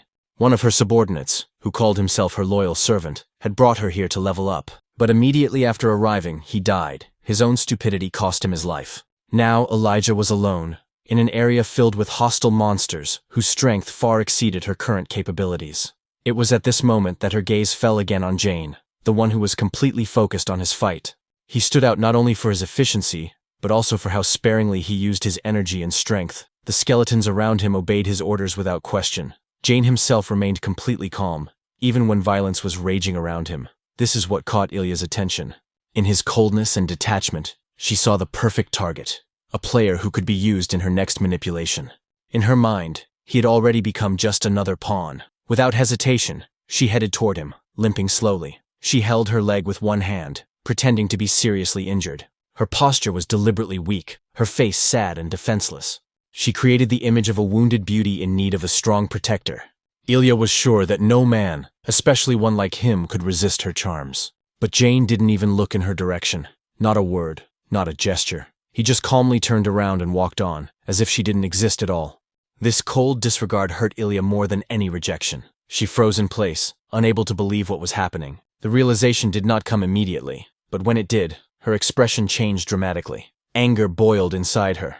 Her lips tightened, and she held back her emotions with an effort of will. How dare he? That question echoed in her head. She had been ignored so easily, as if she were nothing. Meanwhile, Jane continued to do his job. Together with the skeletons, he cleared the swamp of monsters. All his attention was focused on the quest. His encounter with Ilya did not distract him. The danger in the swamp turned out to be greater than expected, but his determination did not waver. Either he would find the egg, or he would make sure that the task was not related to this region. However, Ilya kept up. She followed behind, continuing to pretend to be lame and holding her imaginary wound. But Jane's patience was gradually running out. He knew he was being followed. He wasn't stupid. Now her presence was becoming an irritant. It's just a game, he thought. You have to play it like a game. But Elijah continued to believe that her appearance and presence alone were enough to make anyone help her. Finally, Jane stopped. He turned and looked at her. His eyes narrowed. His tone was harsh and direct. "What do you want?" The question caught Elijah off guard. Her posture instantly softened. In a quiet, weak voice, she began to say that she had dropped her sword while hunting in the swamp. The story was simple but well thought out, pitiful enough to elicit sympathy, but not so much as to appear helpless. She insisted that she couldn't retrieve the weapon herself and needed help. Jane agreed without hesitation. Coldly and unceremoniously, he set a condition. As soon as the sword was found, she would stop following him. There was no softness or kindness in his voice. Elijah hid her dissatisfaction behind a polite smile and restrained gratitude. Inside, she was jubilant. It seemed to her that a crack had appeared in the necromancer's cold wall. The manipulation had worked. After a while, they reached the place where the sword lay. Jane wasted no time and immediately gave orders to the skeletons. They rushed forward through the mud with jerky but confident movements, heading for the weapon. Elijah quietly expressed her gratitude, but her expression changed. Behind her smile lay cold calculation. The necromancer is only dangerous because of his summons, she thought. Separate him from the undead, and he becomes vulnerable. This thought gave her confidence. Suddenly, Elijah attacked Jane, taking advantage of the moment when he seemed distracted. But the blow was too slow and obvious. In one fluid motion, Jane caught her arm, stopped her swing, and effortlessly threw her back into the swamp, back to where they had retrieved the sword. There was a splash. Elijah was completely covered in mud, anger, and humiliation. Her voice trembled with rage. "You're not getting away from here. My elite bodyguards are already on their way. They'll wipe you out." Jane smiled quietly, openly mocking her. With an expression of boredom, he pointed behind her. "Look behind you." Elijah was confused, and when she turned around, several lizard people began to emerge from the thick swamp vegetation. Their eyes glowed with malice, filled with pure hostility. Guttural, vicious cries shook the entire swamp. Elijah screamed and tried to get up, but the slippery ground prevented her from standing. She fell again and again, helplessly floundering in the mud. Jane watches this in an extremely calm mood, as if watching a performance from the sidelines. Almost indifferently, he remarks that if she planned to deceive someone, she should have at least played the part more convincingly. From the very beginning, it was all too obvious. Taking one last look at her, he gives the order to the skeletons. It's time to end this. Too much time has been wasted. But at that moment, something strange happens. The skeleton's movements suddenly become unnatural. One of them begins to behave completely absurdly. His gestures resemble a strange, almost seductive dance, as if he is rehearsing some kind of romantic number. The poses, movements, and bends all look ridiculous. Jane instantly loses his patience. He angrily lashes out at the skeletons and yells at them to stop this circus. He warns them that if anyone repeats such behavior, he will break them himself. A moment later, a system notification flashes before his eyes. Ilya is dead. Additional assist points are awarded. Although he did not kill her personally, the reward was still counted. It seemed strange, but Jane just raised an eyebrow and did not pay much attention to it. The swamp monsters did what he himself was not even going to start. As for her bodyguards, he initially took it as an empty threat. People like that are usually only strong with words. Inside, they are empty. But Jane didn't know that at a distance. A group of well-armed players were watching the whole scene through live recording mode. That's what Elijah was talking about. Her so-called loyal servants, who followed her from different regions. Their faces remained impassive, but their eyes revealed a quiet, cold calculation. After a while, deep in the forest, Jane stood in front of a man who had fallen to his knees. His chest was pierced by a sword. It was none other than one of Elijah's former servants. Even as he was dying, he muttered with hatred that he would kill him for her sake. Irritated and confused, Jane asked aloud how it was possible that any girl was worth killing and dying for. He added that perhaps they thought revenge would win her love. In response, the man burst into maniacal laughter. His eyes revealed a dangerous, painful obsession. He shouted that he loved Elijah. Without wasting a second, Jane delivered the final blow. For a moment, he was overwhelmed with memories. All of Ilya's red flags came flooding back one after another, manipulation after manipulation, as if she were playing the role of an experienced actress. He had never taken her threats about bodyguards seriously, but now it was clear. It was all true. Ilya was perfect at playing the victim, emotionally binding her fans to her. Now, almost every day, another obsessed fan appeared before him. These constant confrontations were wearing him down mentally, and the lack of new quests only added to his irritation. For a moment, the thought flashed through his mind to find Elijah and end this once and for all. But the idea was as tempting as it was dangerous. He understood perfectly well that one such step would turn the entire server against him. After collecting the loot from his defeated enemy, he saw a new message flash on the system interface. Items received: an abandoned combat watch, 5,000 gold coins, rough leather boots, and a rare item, the necklace of promises. After reading the description, Jane remembered that such a necklace could be sold for about 800,000. Excitement gripped both him and his loyal skeletons. For the first time in a long time, he felt that today he could afford a royal dinner. But at that moment, another fanatic of Elijah noticed him and shouted that he had found her enemy. Seizing the moment, Jane deliberately announced loudly that he was the one who had killed Elijah. He hoped that he was facing only one opponent and that he would be able to resolve everything with a quick duel. However, after a few seconds, his smile turned to panic. Dozens of heavily armed men began to emerge from behind the trees. There was only one thing in their eyes: murder. Without hesitation, Jane and his skeleton turned around in an instant and ran. The enraged crowd rushed after them, running at full speed and with fury. As he ran, Jane couldn't believe what was happening. How was it even possible for someone to be so obsessed with Elijah? He couldn't imagine that this girl had left behind a whole small army. After putting some distance between them, Jane sent the skeletons back, hoping they could delay their pursuers. However, this faint hope vanished the moment one of the attackers smashed them to pieces with a single blow. At that moment, the harsh reality dawned on him. These weren't just fanatics. He was facing high-level professional players, and there were too many of them. Fighting was no longer an option. There was only one way out: to run. With that thought, Jane rushed deeper into the forest, further and further away from the swamp, thinking only of survival. Only in a remote part did he finally stop. His breathing was ragged, his heart was pounding, his body was exhausted, but his mind remained in a state of full combat readiness. Very quickly, he got the feeling that something was wrong here. This place was nothing like Lizard Swamp. The trees here were much taller and looked ancient. A thick fog hung in the air, and there was an unnatural silence all around. Not a sound from any animals. He knew this region too well, having explored it far and wide for quests and loot. But he had never seen this area before. A look of restrained surprise flashed across his face. It was a hidden area, a secret zone.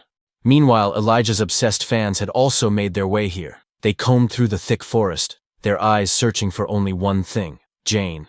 Soon, one of the pursuers noticed skeletons standing alone in a small clearing. But instead of attacking or running away, the skeletons began to perform a strange, frighteningly absurd dance, as if mocking those who were chasing them. The pursuers stopped, not understanding what was happening. For a few seconds, confusion reigned. Then one of them snapped. Taking what was happening as a blatant insult, he furiously drew his sword and rushed forward. The moment he reached the center of the clearing, the ground beneath his feet suddenly split open. A huge creature burst out of the ground. Before anyone could comprehend what was happening, a massive tongue flew out of the darkness and wrapped around the attacker's body. In an instant, he was dragged into the monster's mouth. It all happened so quickly that the others froze in place. A monster appeared before them, huge, covered in scales, slowly crawling out of the ground. Its presence was so overwhelming that it was difficult to breathe. One of the players trembled as he uttered its name: the Dragon Lizard, a level 40 boss monster, the most dangerous creature in Lizard Swamp. At that moment, Jane, hiding behind a massive tree, silently watched what was happening.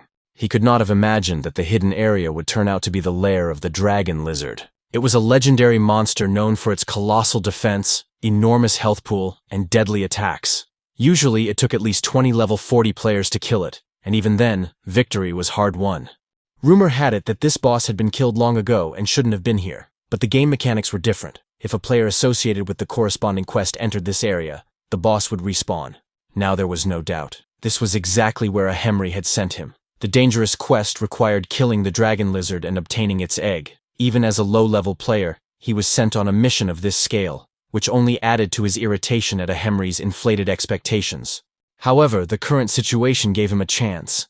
There were living distractions around him, cannon fodder, and perhaps that was what gave him a tiny hope of success. Someone in the group of pursuers, realizing how dangerous this creature was, panicked and suggested retreating. But Jane had already made his decision. He wasn't going to let anyone escape. He quickly activated his enhancement skill, filling his skeletons with extra strength, and ordered them to block the escape routes. Almost immediately, the dragon lizard attacked again, instantly destroying one of Elijah's followers. Taking advantage of the chaos, Jane abruptly broke away and rushed toward the nest. He was spotted, and part of the group rushed after him, but that only played into his hands. Taking advantage of the confusion, he flew into the now empty lair. He was sure that the egg must be somewhere there, but when he reached the center, he realized it wasn't there. This annoyed him. He began to carefully examine the space and soon noticed a strange stone. The strange stone did not look like an egg, but there was something about it that caught his attention. At that moment, a system notification popped up. One of his skeleton summons had been destroyed. Jane immediately understood what had happened. The dragon lizard had sensed the presence of an intruder and was already returning. There was no time left. Any attempt to continue searching for the egg could end in death. The next moment, the monster was in the lair, but saw no one there. Jane had managed to hide behind a large tree, and most importantly, under such pressure, he could no longer continue his search. So he picked up the stone with the purple symbol and decided to take it to a Henry. Even if it wasn't the egg, it was the only thing he had managed to take. By that time, all the cannon fodder had been destroyed. Bodies lay scattered in the swamp, motionless. Jane slowly approached one player who was not yet completely dead, but was already on the verge of it. His face remained blank, expressionless. Only one thought ran through his head: how unpredictable and strange this world was, filled with people who took risks for big rewards without thinking about the consequences. Without a shred of sympathy, he bent down and took the fallen player's abandoned combat watch. The man tried to say something as if he wanted to resist. Jane drew his sword and thrust it into the ground nearby, his voice cold and harsh. He made it clear that until that moment, he had taken everything lightly, as if it were a normal game. But from now on, that would no longer be the case. Too much was at stake, and if they tried to touch him again, there would be no mercy. It was a warning not only to the dying man, but to the whole group, especially to Elijah, who had set the chain of events in motion. After that, he carefully crossed the swamp, stepping so as not to get stuck in the thick, sticky mud and not to trip over the bodies. As he walked further and further away, he truly understood the consequences for the first time. If these people didn't stop, it would no longer be a series of minor skirmishes. It would escalate into a full-blown war. Immediately after that, without delay, Jane contacted the Bangsu Guild. He reported that he had seen the dragon lizard in Lizard Swamp and offered to sell the exact coordinates for 100,000 gold pieces. He knew that such information was very valuable to high-level guilds. A short time later, he was standing in a Henry's office. In his hands was the very stone with the purple symbol. His movements remained tense and cautious. Inside, he hoped that this was exactly what he needed, because he didn't want to go back and search the entire map again. A Henry took the stone and examined it for a long time. It was impossible to read anything on his face. A long, awkward pause hung between them. Finally, a Henry nodded slowly and said that yes, this was exactly what he was looking for. Jane felt a great sense of relief. The tension seemed to lift from his shoulders, followed by a wave of excitement. Mary, still holding the stone, looked at him and remarked that he had returned sooner than expected. To be honest, he thought it would take much longer. Jane felt a surge of irritated anger inside, but he held it back. He replied calmly that he had put everything he had into the task, and then, without wasting any time, he demanded the next quest. Henry became more serious and began to explain the truth about the stone. He asked if Jane knew what he had brought. Jane shook his head. Then Henry explained. Wherever there were reports of mutated monsters, this strange object was found again and again nearby. That was why he had given it the working name, Stone of Corruption. Jane listened attentively, and at that moment, he understood why those mysterious people had tried to contact him earlier. They knew about the stone. It was clearly a rare item related to the main quest line, and they didn't want anyone else interfering. At first, Jane thought that Henry's quest was just a tick-box task, something insignificant. But now it was clear. This was not a side quest. It was part of the main storyline, and an extremely important part at that. Henry sincerely apologized. He admitted that the task was too difficult for a single player, but he added that their world was threatened by an unknown and dangerous enemy, and before entrusting someone with such a great responsibility, it was necessary to test their determination and willpower. For the first time, in a truly serious tone, Henry asked if Jane was ready to face the force known by only one word: corruption. Jane felt that this was an opportunity, a truly valuable opportunity. He had already begun to prepare his response, but did not manage to say a word. Henry stopped him with a slight smile. Not yet. The time had not come. He added that Jane had already seen how dangerous the corrupted monsters were. Based on these observations, Henry decided that it was too early to burden an inexperienced player with such a heavy responsibility. Jane froze. He couldn't believe what he was hearing. Then Henry, with a sly sparkle in his eye, added a condition. If Jane humbly acknowledged him as his master, he might begin to train him. Jane's face tensed with anger, but he understood that in order to remain in the main storyline, he had no choice. Even though it was difficult, he had to agree. Soon, Jane was seen leaving Henry's office. At that moment, a system window popped up. The quest, Egg of the Nest, was complete. A new title was unlocked, Henry's Apprentice, and the second stage of training was about to begin. As he walked away, a wave of irritation rose within him. Henry was less and less like a mentor, and more like a skilled swindler, who, under the guise of a loud title, was simply mocking the players. Meanwhile, on the other side of the world, a group of players celebrated their victory. They had completed the raid with great difficulty and killed the ferocious dragon lizard. Their faces showed fatigue, but also the joy of victory. The captain gathered everyone and told them to rest and prepare for the next step. Then he approached the armored knight, who had played a key role in the raid. The captain sincerely thanked him and acknowledged that the knight had proven to be much stronger than expected.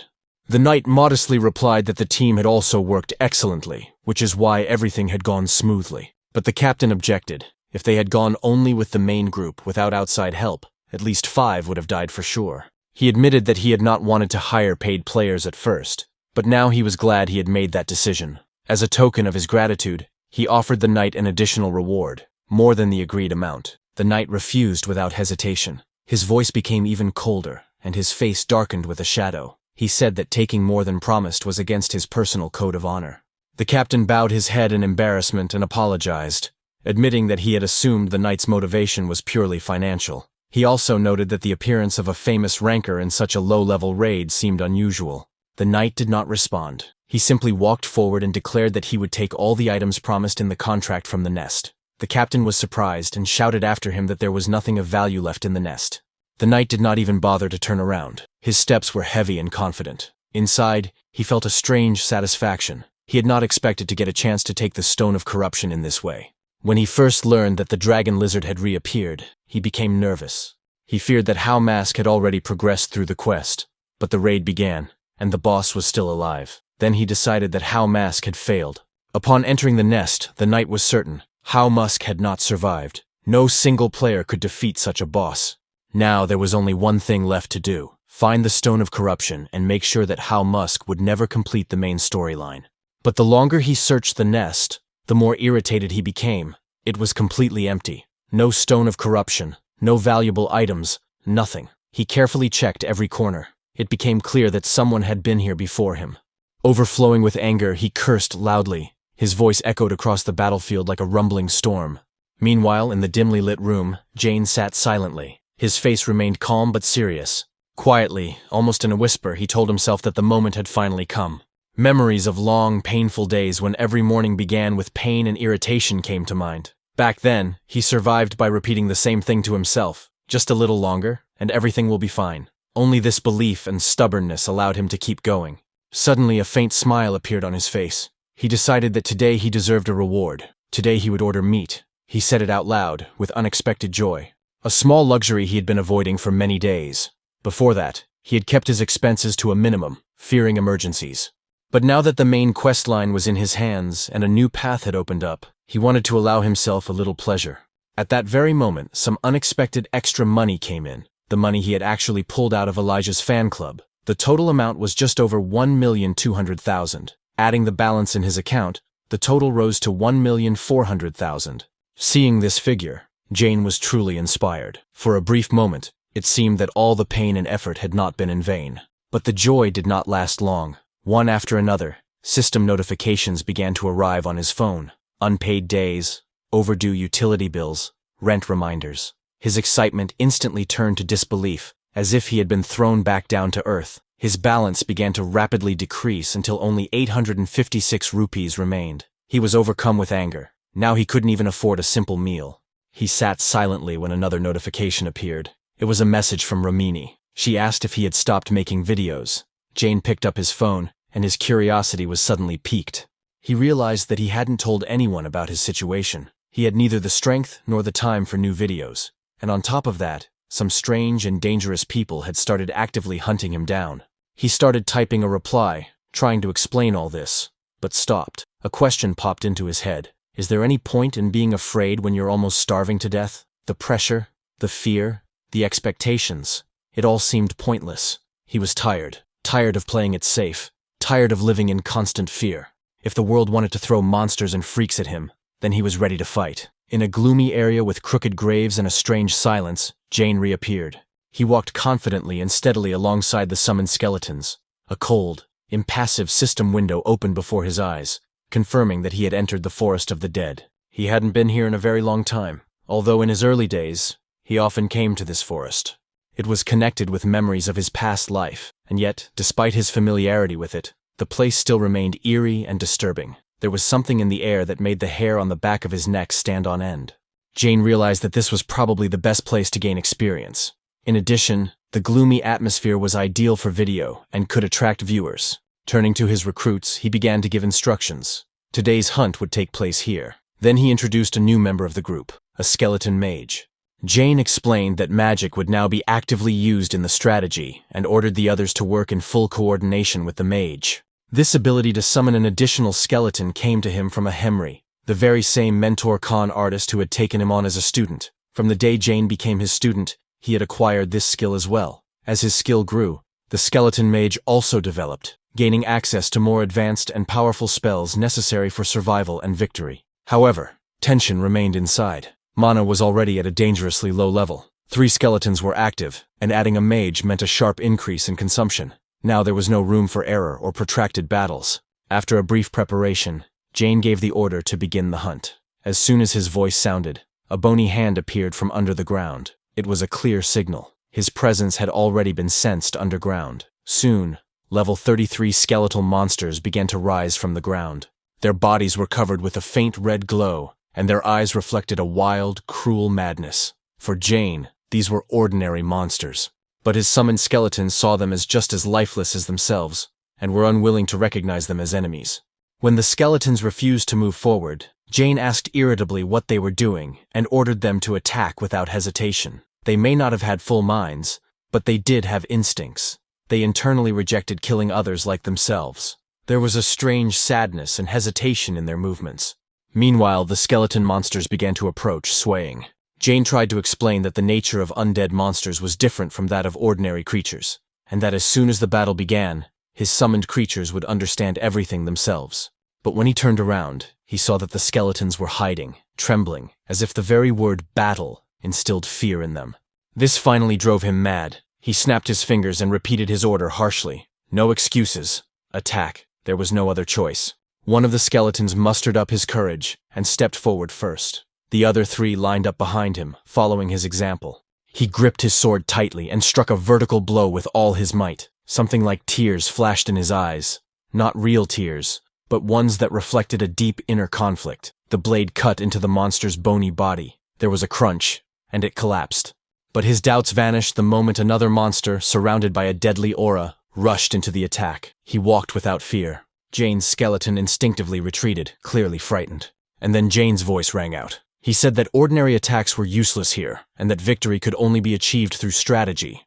Without wasting a second, he stepped forward and took out his rare class weapon, the mage's hammer. An almost insane smile appeared on his face. He put all his strength into the blow and split the skeleton monster's skull on the first try. The crash echoed through the forest. Fear and hesitation disappeared. A torrent of power crashed down on the enemy's head with such force that the skull was torn from the spine and disappeared into the mist of the gloomy forest. The remaining body crumbled and turned to dust. Jane smiled with satisfaction. Everything happened exactly as he had expected. He turned to his chosen ones and began to explain. Such monsters must be defeated by striking them directly on the head. However, instead of understanding, the skeletons grabbed their own skulls, as if afraid that the same thing would be done to them. Jane smirked, but quickly regained his serious expression. He announced the goal: to destroy 100 skeleton monsters in 100 minutes. His voice was cold and dangerous. Then he calmly added a warning. If they failed, he would simply leave them there. That was enough. All 4 summoned skeletons rushed forward without a word, beginning to hunt their own kind. No loyalty, no emotions, only fear for their own existence. The battle unfolded rapidly. A heavy, sad atmosphere still hung in the air. Now, each skeleton warrior wielded a heavy hammer and crushed the skulls of their enemies with frightening accuracy. Watching this, Jane thought he was wrong. He had expected them to have difficulty wielding the hammers, but they were doing just fine. A new wave of hope flared in his chest. This video was sure to be popular. He was about to contact Romini when a deep vibration shook the forest. The ground shook, and heavy footsteps began to approach. Jane instantly called the skeletons to him. A level 35 skeleton warrior appeared before him, much larger and more dangerous than any he had seen before. An intense red chaotic aura pulsed in its eyes, and its gaze was fixed directly on Jane. Jane himself remained calm and collected. He immediately understood that this was no ordinary monster, but a rare elite opponent that appeared either by chance or after the destruction of a certain number of skeletons. But in his mind, this creature did not represent danger, but rather a new dish for dinner. He even had time to think about whether it would be better to fry it or make a nice steak. Saliva rose to his throat completely involuntarily. At that moment, the elite skeleton warrior raised a huge axe and brought it down with full force. The blow sent powerful shockwaves in all directions, but Jane managed to take a step back at the very last moment and miraculously avoided the attack. It was then that he truly realized for the first time that this battle could be deadly. A cold thought flashed through his mind. If he had been even a moment too late, this place would have become his grave. Before dodging, Jane managed to strike the skeleton warrior's bone, hoping to weaken the force of the next blow at least a little. But the monster didn't even hesitate. It instantly switched hands and brought the axe down again with the same destructive power. Jane had neither time to think nor opportunity to catch his breath. However, he had no intention of retreating. Clutching his hammer, he lunged forward. Behind him, the 3 summoned skeletons moved in perfect rhythm, as if they were one. Each blow was precise, measured, and without haste. Time after time, Jane struck the pelvic bone of the skeletal warrior, destroying its stability. The speed and precision of his movements clearly showed that they were not facing just any player, but someone who had been a top-ranked player in his previous life. The battle was intense, but a confident smile never left Jane's face. After a series of swift attacks, he smoothly moved behind the monster. His skeletons instantly took up positions nearby. Jane mechanically counted his allies. Everyone was in place. No one had fallen. No one was injured. Perfect. But the skeleton warrior rose again and rushed into the attack with even greater fury. Jane, without looking away, calmly noted that the elite monster's attacks had become too predictable. He didn't even move a step and, on the contrary, allowed himself a smirk, mockingly remarking that the monster was too impatient and completely unable to maintain tension. At that moment, the spell of the summoned skeleton mage was completed. Where fear had once been visible, now there was a cold, fierce determination. The mage raised his hand, and a fireball began to grow rapidly in his palm. In the next second, he struck his target with precision. A pillar of flame erupted, completely engulfing the skeleton warrior. The entire battlefield was flooded with blinding light for a moment. Jane exhaled. One after another, messages appeared on the system screen. The elite skeleton warrior had been defeated, and the group had gained experience. The remains of the bones slowly crumbled into dust, but a faint echo of the aura lingered in the air for a while. With a smile, Jane noted to himself that this moment would easily bring in at least 10,000 views. His thoughts returned to food. Now there would definitely be grilled meat. But at that moment, a sharp signal sounded from the system. A warning appeared that a field boss had been detected. Jane's heart sank for a second. He realized with irritation that he had completely forgotten about the trigger condition. The countdown to the boss's appearance had already begun, and he was completely unprepared for it. Thoughts raced through his mind at breakneck speed. Fight or retreat. The next signal left no doubt. The field boss had detected the intruders and was beginning to awaken. The conditions had been met. The earth shook, and a huge golden summoning circle appeared on the surface. Its glow was frightening, like a harbinger of impending destruction. Jane didn't even have time to think about his dinner before a new threat began to rise from the circle. A jointed skeleton slowly emerged from the ground, its 3 arms crossed.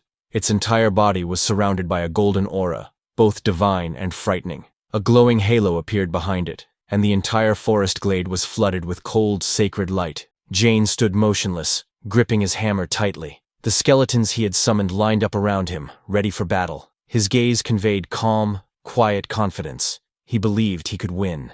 But the truth was much darker. The monster before him was no ordinary enemy. It was a golden skeleton, a boss-level creature that had come to avenge the thoughtless slaughter of hundreds of skeleton monsters in the Forest of the Dead. A bright golden light burned in its empty eye sockets, clearly indicating its status as a field boss. Jane remembered. In his previous life, this creature first appeared as a boss for magic classes.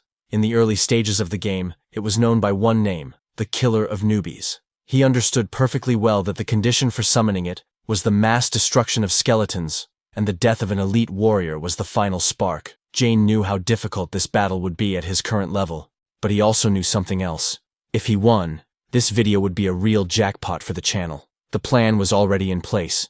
All that remained was to execute it. The skeleton summons had been fully powered up, and with coordinated teamwork, victory really did seem possible. But the moment Jane turned to give the order to his army, his heart sank. There wasn't a single skeleton in sight. At that very second, a notification popped up on the interface. All summonses cancelled. The reason? Complete mana depletion. The realization hit him all at once. His irritation skyrocketed. Not only had he activated the strongest boss at the worst possible moment, but he had also completely overlooked his mana consumption.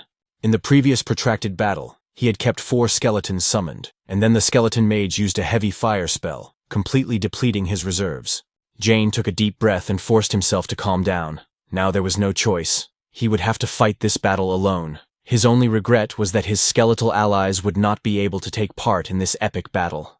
Slowly straightening up, he activated his combat watch, a unique device perfectly tailored to his fighting style. He gathered his thoughts. The real war was about to begin.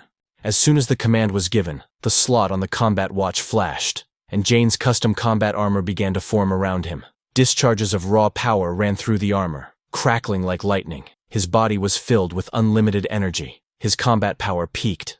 Until this moment, he had fought more like a mage, amplifying his spells.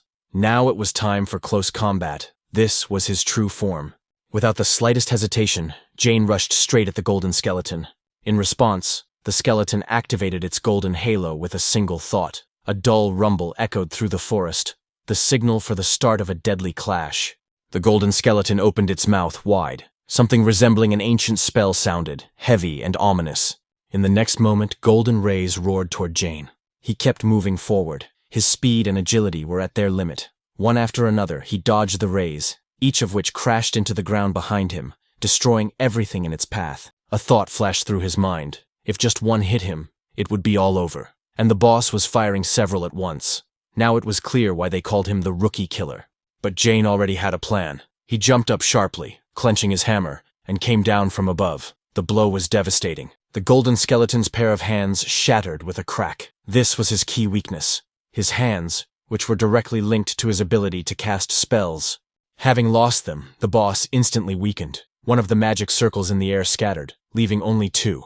Jane understood perfectly well. Each circle was tied to the hands. The strategy remained simple and harsh. Break all the hands, depriving the enemy of his power. But suddenly the golden skeleton behaved strangely. Jane frowned. A notification flashed. The boss has focused its attention on you. Then another. The boss has figured out your tactics. And immediately after that, the boss is analyzing your skill level. Jane was stunned. The golden skeleton slowly twisted its remaining arms in a complex pattern. When the movement was complete, a chaotic purple aura was woven into its golden glow. Now the creature looked like something between a deity and a demon. Distorted, disturbing, like the embodiment of a holy monster. Jane cursed under his breath. His strategy had stopped working. Without warning, a purple beam shot toward him. The spot where he had been standing a moment ago was completely destroyed. Only his honed reflexes saved him. Jane jumped back sharply and ran without looking back. The beam kept up. Each explosion was just a step behind. Each detonation brought death closer. In a desperate leap, Jane jumped and crashed into an old ruined stone with a dull thud. He froze for a few seconds, breathing heavily. His body was at its limit, but his gaze remained fixed on the golden skeleton. How does he do it? Thoughts raced through his mind. In his past life, Jane had studied this boss thoroughly. Every movement, every spell. He knew the right way to win. Destroy all the arms, then deliver the final blow. But what was happening now was completely beyond his knowledge. Nothing that was happening matched any of his stored memories. Jane feverishly pondered. Either his memory had failed him, Or this boss had hidden patterns, or some update or patch had changed its behavior, as had happened before with one of the training quests. He smiled quietly. Either way, he had zero information. Perhaps it was the effect of a Henry's student status, or maybe something else. He cursed quietly. "You've gone into cheat mode," he muttered. Despite his irritation, he had no intention of giving up. When another bolt of lightning shot toward him, his body reacted on its own. His movements became almost unnatural. He slipped past the attack and quietly told himself that he would continue to fight to the end. One after another, chaotic purple beams cut through the air, accompanied by flashes of lightning. All attacks were directed at only one person, Jane. He continued to dodge. Each movement was quick and precise. So far, not a single attack had even grazed him. He had learned to read the trajectories of the golden skeleton's spells. But the real problem was something else. Constant dodging was burning up his physical endurance. His strength was reaching its limit, and there was still no opportunity to counterattack. Jumping to the side and trying to come up with a new strategy on the fly, he failed to notice the most important thing. The golden skeleton's huge hand was already reaching for him. The realization came too late. There was no support around him, no way to change his trajectory. A giant hand closed around him. The movement was slow, but so smooth and precise that it was impossible to recognize it in advance. Gina was lifted into the air. He found himself squeezed in the monster's grip. Pure, concentrated hatred emanated from the golden skeleton. Fury burned in its empty eye sockets, as if all the malice in the world was directed solely at him. A roar rolled through the forest, echoing off the trees. The creature was confident that this little man would not escape. Jane grunted wearily. "What a crazy design this game has," he muttered. A belated realization came to mind. Grabbing with the hand was also part of the pattern. He had simply missed that moment. Now the danger was absolute. Another magic circle formed in front of his face. Inside, a destructive golden beam was already forming, capable of incinerating him alive. But instead of panicking, Jane smiled, calmly, confidently, because now he knew. The moment for a counterattack had finally come. He activated one of his most powerful abilities, demonic shackles. Due to the previous blow, the distance between them was minimal, perfect for the skill to work. The boss's parameters instantly dropped by almost a fifth. At that moment, Jane broke free from the grip. Without wasting a second, he jumped straight at the golden skeleton's head. In midair, he pulled his arm back, gathering all his remaining strength for one decisive blow. Now everything was at stake. There was only one focus left in his gaze, the final blow. His fist began to glow, filling with fighting energy. A brief thought of gratitude for such a perfect opportunity flashed inside him. And then the blow struck the boss's head. A blue trail of light stretched behind his fist, like an arrow falling to zero. In the next moment, there was a deafening explosion. The entire clearing shook from the shockwave. The golden and chaotic energy disappeared without a trace. All that remained was Jane's blue glow, spreading through the air. The light of the golden skeleton dimmed. His bones began to crack with a nasty grinding sound and in a matter of moments crumbled into fine sand. Jane, laughing as if addressing an invisible audience, declared victory over the boss. When he landed, another huge golden magic circle appeared, sucking in the remains of the bones. Almost immediately, the interface exploded with notifications. The victory was confirmed. A veritable shower of rewards began. Experience poured in so fast that his level rose instantly. Gold, bonuses, and the prestigious title of Skeleton Destroyer were locked into the system. When everything finally settled down, Jane laughed awkwardly. What a roller coaster ride that was. Along the way, Jane realized something else that was really serious. If he continued to distribute his stats in the same way, he would run into big problems. As a necromancer, he invested the minimum amount of mana, relying on titles and equipment to get everything else. It had worked for a while, but now the system was starting to fail. It was becoming impossible to hold several skeletons at once for long. In addition, he had already acquired new skills that also required mana. He had been pumping up his strength so that the skeletons could fight alongside him. But if the summons didn't hold, all that strength would turn into useless ballast. Irritation overwhelmed him again. He had already taken all the mana-oriented titles available at his current level. Good equipment could solve some of the problems. But he was desperately short of money. After thinking for a moment, he exhaled and decided not to dwell on it. Let everything go as it goes for now. We'll see what happens next. Right now, the main thing was to send Ramani the full video of the raid in the Forest of the Dead, and then get to level 40 as quickly as possible to continue Henry's quests. The thought of roasted meat unexpectedly lifted his spirits, and a faint smile flashed across his face. Meanwhile, Ramani had already finished editing. Sitting in her room, she watched the video again and beat a stuffed toy with excitement. She was overwhelmed with emotion. Jane had single-handedly defeated a boss that was significantly higher than his level, without a single hit, without preparation, without a pre-planned strategy. The raw footage was so powerful that it required almost no editing. All that remained was to come up with a title, and after a moment's thought, a name was chosen that perfectly captured the essence of what was happening: the Emperor of Solo Gaming. After completing the hunt, Jane returned to the Bansu Castle Raiders Association branch. Without wasting any time, he went straight to a Khemri, marking the completion of another stage and reaching level 40. This time, his mentor looked different. There was interest in his eyes, but after assessing Jane's condition, his dirty clothes, disheveled hair, and obvious fatigue, he merely noted his appearance dryly. Jane didn't pay any attention to this, focusing solely on the reward. A Khemri summoned the skill book, and at that moment, the system confirmed the completion of the next stage of the quest. It was osteology, an ultra-rare passive necromancer skill. Finding something like this on the market was practically impossible. The skill significantly reduced mana consumption when summoning skeletons, which was exactly what Jane needed most right now. Without wasting a second, he activated the book. However, the rewards did not end there. Next, a Khemri took out a ring made from the very same distorted stone that Jane had brought earlier. The artifact was linked to the power of the Twisted One, and, when combined with the corresponding necklace, provided powerful bonuses to stats. Jane immediately recognized this item. In his previous life, such a reward was only given to the first player to complete the main quest chain. His heart leapt with joy, but at the last moment, the ring was taken away. Without explanation, a Khemri turned and left, leaving Jane perplexed. However, after a few moments, the mentor returned, now with a look of open mockery in his eyes, offering to give him the reward on one condition. Using his combat watch, Jane immediately sprang into action. A Khemri moved easily and clearly enjoyed what was happening, while Jane chased after him, struggling to contain his irritation. If he weren't facing a non-player, it would have ended much faster. In the end, the ring ended up in Jane's possession. Out of breath but satisfied, he finally calmed down. The most important thing was that the next task had already been decided. Contact with an agent named Miggy had been lost, and now Jane's path lay towards Soryu Castle. He would have to go there to check it out. A slight irritation flared up inside Jane, but he quickly suppressed it. Now was not the time to waste energy on emotions. Instead, he focused on the next step. He understood perfectly well that the territory of Soryu Castle was filled with high-level monsters, and going there without additional training would be pure suicide.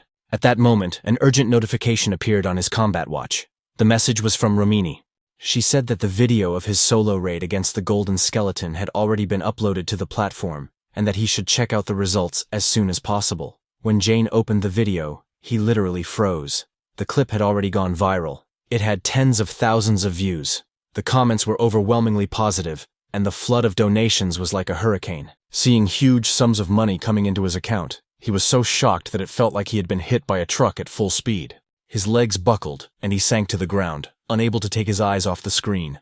For a long time, Jane just sat there, staring at the balance figures, checking them over and over again, as if afraid that it would all disappear in the next moment. When the realization of what was happening finally sank in, images of the food he had denied himself for years began to flood his mind. Steaks, fish, expensive meat dishes, all of this flashed before his eyes, causing an almost physical feeling of hunger. A lively spark appeared in his eyes. He had expected a good response to the video, but what was happening far exceeded any expectations. Overwhelmed by this sudden success, he was about to log out and finally allow himself some rest when a new notification appeared. It was a large donation with an attached message. The sender turned out to be the scouting manager of the Thunder Hunters Guild. The name alone was enough to bring long-forgotten scenes from his past life back to Jane's memory. This guild had tried to lure him away many times before, pursuing him everywhere and sending invitations, even direct contacts from the leader himself. Without a moment's hesitation, he declined the invitation. At the same time, old, unpleasant memories rose from the depths of his memory. Betrayal, ridicule, envious glances from former comrades. The very people he trusted completely ended up bowing down to fame and money without hesitation. He remembered how he had always refused to change guilds for profit, believing that true strength and recognition would come on their own if he followed the honest path. He wanted to grow with his team, but over time, the gap in levels became too noticeable. Some chose the short path, and loyalty turned out to be one-sided. The realization left a bitter taste in his mouth. Jane shook his head sharply. chasing away the memories, and pulled himself together. Now was not the time to dwell on the past. He stood up, and a firm determination reappeared in his gaze. Ahead of him lay new goals, new dangers, and a path he was determined to follow to the end, on his own terms. He realized that the best way to deal with his sudden success was to invest it in his own empowerment. With this thought, Jane summoned his skeleton squad. Blue flames shot up, and one by one, undead warriors materialized before him. The first skeleton's eyes burned with a sharp, almost human excitement, while the others took threatening battle stances, fully prepared for combat. From the outside, it looked as if they were about to challenge the golden skeleton again. However, Jane quickly dampened their enthusiasm. He had already dealt with that enemy alone, and there were no plans for a repeat performance. With a wave of his hand, he dismissed the squad, causing a wave of discontented murmurs. Some skeletons even allowed themselves to make vague sounds of irritation, more like grumbling. Jane ignored this and moved on to new instructions. From that moment on, rigorous training began. Movements had to be perfected, and previous mistakes were not to be repeated. His expression betrayed slight irritation, but his voice was firm and confident. This moment unexpectedly reminded him of his old team from his past life, when similar demands caused complaints, fatigue, and requests for a break. Back then, not everyone was ready to go all the way. Now everything was different. The skeletons stood silently. No one objected. No one backed down. They all raised their hands simultaneously in agreement. A faint smile appeared on Jane's face. The difference between the past and the present was obvious. This team would not betray or falter. Without wasting any time, he gave the order to begin the hunt. At that moment, he remembered how it all began, with one weak, clumsy skeleton, barely able to stand on its feet. Now, 3 skeleton warriors and 1 mage were moving alongside him, coordinated, confident, like a real army. Jane suddenly stopped and turned to the squad. Their next target was Sorio Castle, and they had some extra training to squeeze in along the way. The skeletons nodded in unison, although their empty eye sockets showed that they did not understand the true meaning of these words. Then Jane took a heavy club from his inventory and lazily swung it in the air. The essence of the training was extremely simple. No tactics and no fighting, just running. At the same time, any lagging behind promised a painful reminder of the mistake made. Without waiting for a response, he himself rushed forward, right behind his subordinates. The skeletons panicked. Their low intelligence played a cruel joke on them. Fear instantly forced them to run at full speed, as if they were being chased by a mad trainer. Thus, in complete chaos, the whole group rushed towards Sorio Castle, resembling an absurd mixture of comedy and horror. In another corner of the game world, Ciri sat motionless, staring into space. Her gaze was cold and detached, as if she were deep in her own thoughts. One of the guild members, Hatch, appeared nearby, but there was no response. Ciri had just completed an extremely dangerous hunt, during which she was pursued by numerous dragon scavengers, and now she stood above their bodies like a queen of carrion. Hutch reminded her of the upcoming meeting. Ciri slowly descended from her perch and inquired about the status of the quest line related to the distorted count. The answer was disappointing. There had been no progress. All leads had reached a dead end. A shadow of irritation flashed across Ciri's face. The thought that the Hydra Guild might have pulled ahead in the main storyline seemed humiliating to her. Hutch tried to smooth things over by mentioning the upcoming meeting of 30 guilds, where new information might come to light. However, Ciri dismissed the idea, considering such gatherings of self-assured elites to be useless. Despite the half-joking remark about her coldness, she just smiled calmly. If even she couldn't find a way forward with the main quest, then it was unlikely that the others had made any progress either. Meanwhile, Jane's video was rapidly gaining popularity. Overnight, he earned huge sums of money, teetering on the brink of losing his composure. However, the memory of the man who had put him through so many trials rekindled his thirst for revenge. He decided to live like a hungry beast, stopping at nothing. First, he went to the moneylender from whom he had once borrowed money. There, without hesitation, he threw a bag on the table, paying off the entire debt with interest in cash. The moneylender's reaction was one of genuine astonishment. The next step was to buy rare skill books, which brought Jane sincere satisfaction. However, when he returned to the game, he found that his account was empty again. Surrounded by calls, Jane felt a pang of disappointment. He considered himself ready, but the sight of the empty balance still hurt. However, he did not dwell on it for long. He decided to put his regrets aside and focus on learning new skills without wasting any time. He didn't delay and immediately learned new skills. The system notified him that he had acquired the skill of leather crafting, a passive skill of the E rank that increases defense by attaching monster remains to leather. It was noted that if serious damage occurred, the material would have to be replaced. Jane decided to test it out right away. The system suggested using the horns of a skeletal warrior to strengthen his own body. He agreed, after which he received the essence of the skeletal warrior and a 5-point increase in defense. Out of curiosity, he took a sword and struck himself, carefully monitoring the result. The effect was stable and even exceeded expectations, which made him clearly satisfied. Next, he studied the curse of laziness. This skill allowed him to slow down his target, but the faster and stronger the enemy, the more mana was required, and the shorter the duration of the effect. Jane found this very promising. He glanced at the nearby summons and tested the skill on one of them. The skeleton instantly froze, as if turned to stone, confirming the combat value of the ability. The last book was the most coveted one. The system notified him that he had acquired the skill to summon a golem. Jane immediately realized that this was the most difficult and most important skill of all those he had learned. He activated it without delay, and even his own summons looked stunned. A massive golem appeared before him, and Jane felt genuine satisfaction at finally being able to summon such a creature. The golem's size immediately made it clear that it was more reliable than any tank in the area. Jane activated passive copy mode and established a connection between himself and the summon, knowing that this mode allowed him to synchronize his movements. The combination of his own technique and the golem's strength seemed incredibly effective. However, the first test yielded an unexpected result. After a sharp blow in the air, the golem remained motionless, causing complete bewilderment among the other summons and strong irritation in Jane himself. The thought of a possible system error flashed through his mind. But a moment later, the golem repeated the previous movement with a slight delay, causing everyone present to freeze. It became clear that its reaction was different from the other commands and worked on a different principle. Outwardly, Jane smiled, thinking about the next step, but inside he felt conflicting emotions. On the one hand, the potential was obvious. On the other hand, he was tormented by doubts as to whether he could really become the strongest player with such a skill set. At the same time, a meeting was beginning elsewhere. Guild leader Eris thanked everyone present for taking the time to come despite their busy schedules. The head of the Red Bulls Guild responded with slight irony, noting the familiar faces. The leader of the Big Smile just sighed deeply, while the leader of the Thunder Hunters remained coldly silent. It was noted that 29 guilds had received invitations, but only 4 had shown up. This provoked a restrained reaction. After all, we were talking about the top 30 strongest guilds. It was clarified that the meeting had been organized suddenly, and that such gatherings between top guilds were extremely rare due to constant competition. Then came a serious revelation. The Hydra Guild had identified the distorted count and was planning a final raid in about a month. This news caused noticeable tension. It became clear that if Hydra completed the task first, it would gain exclusive access to future main quests, sponsorship contracts, and content.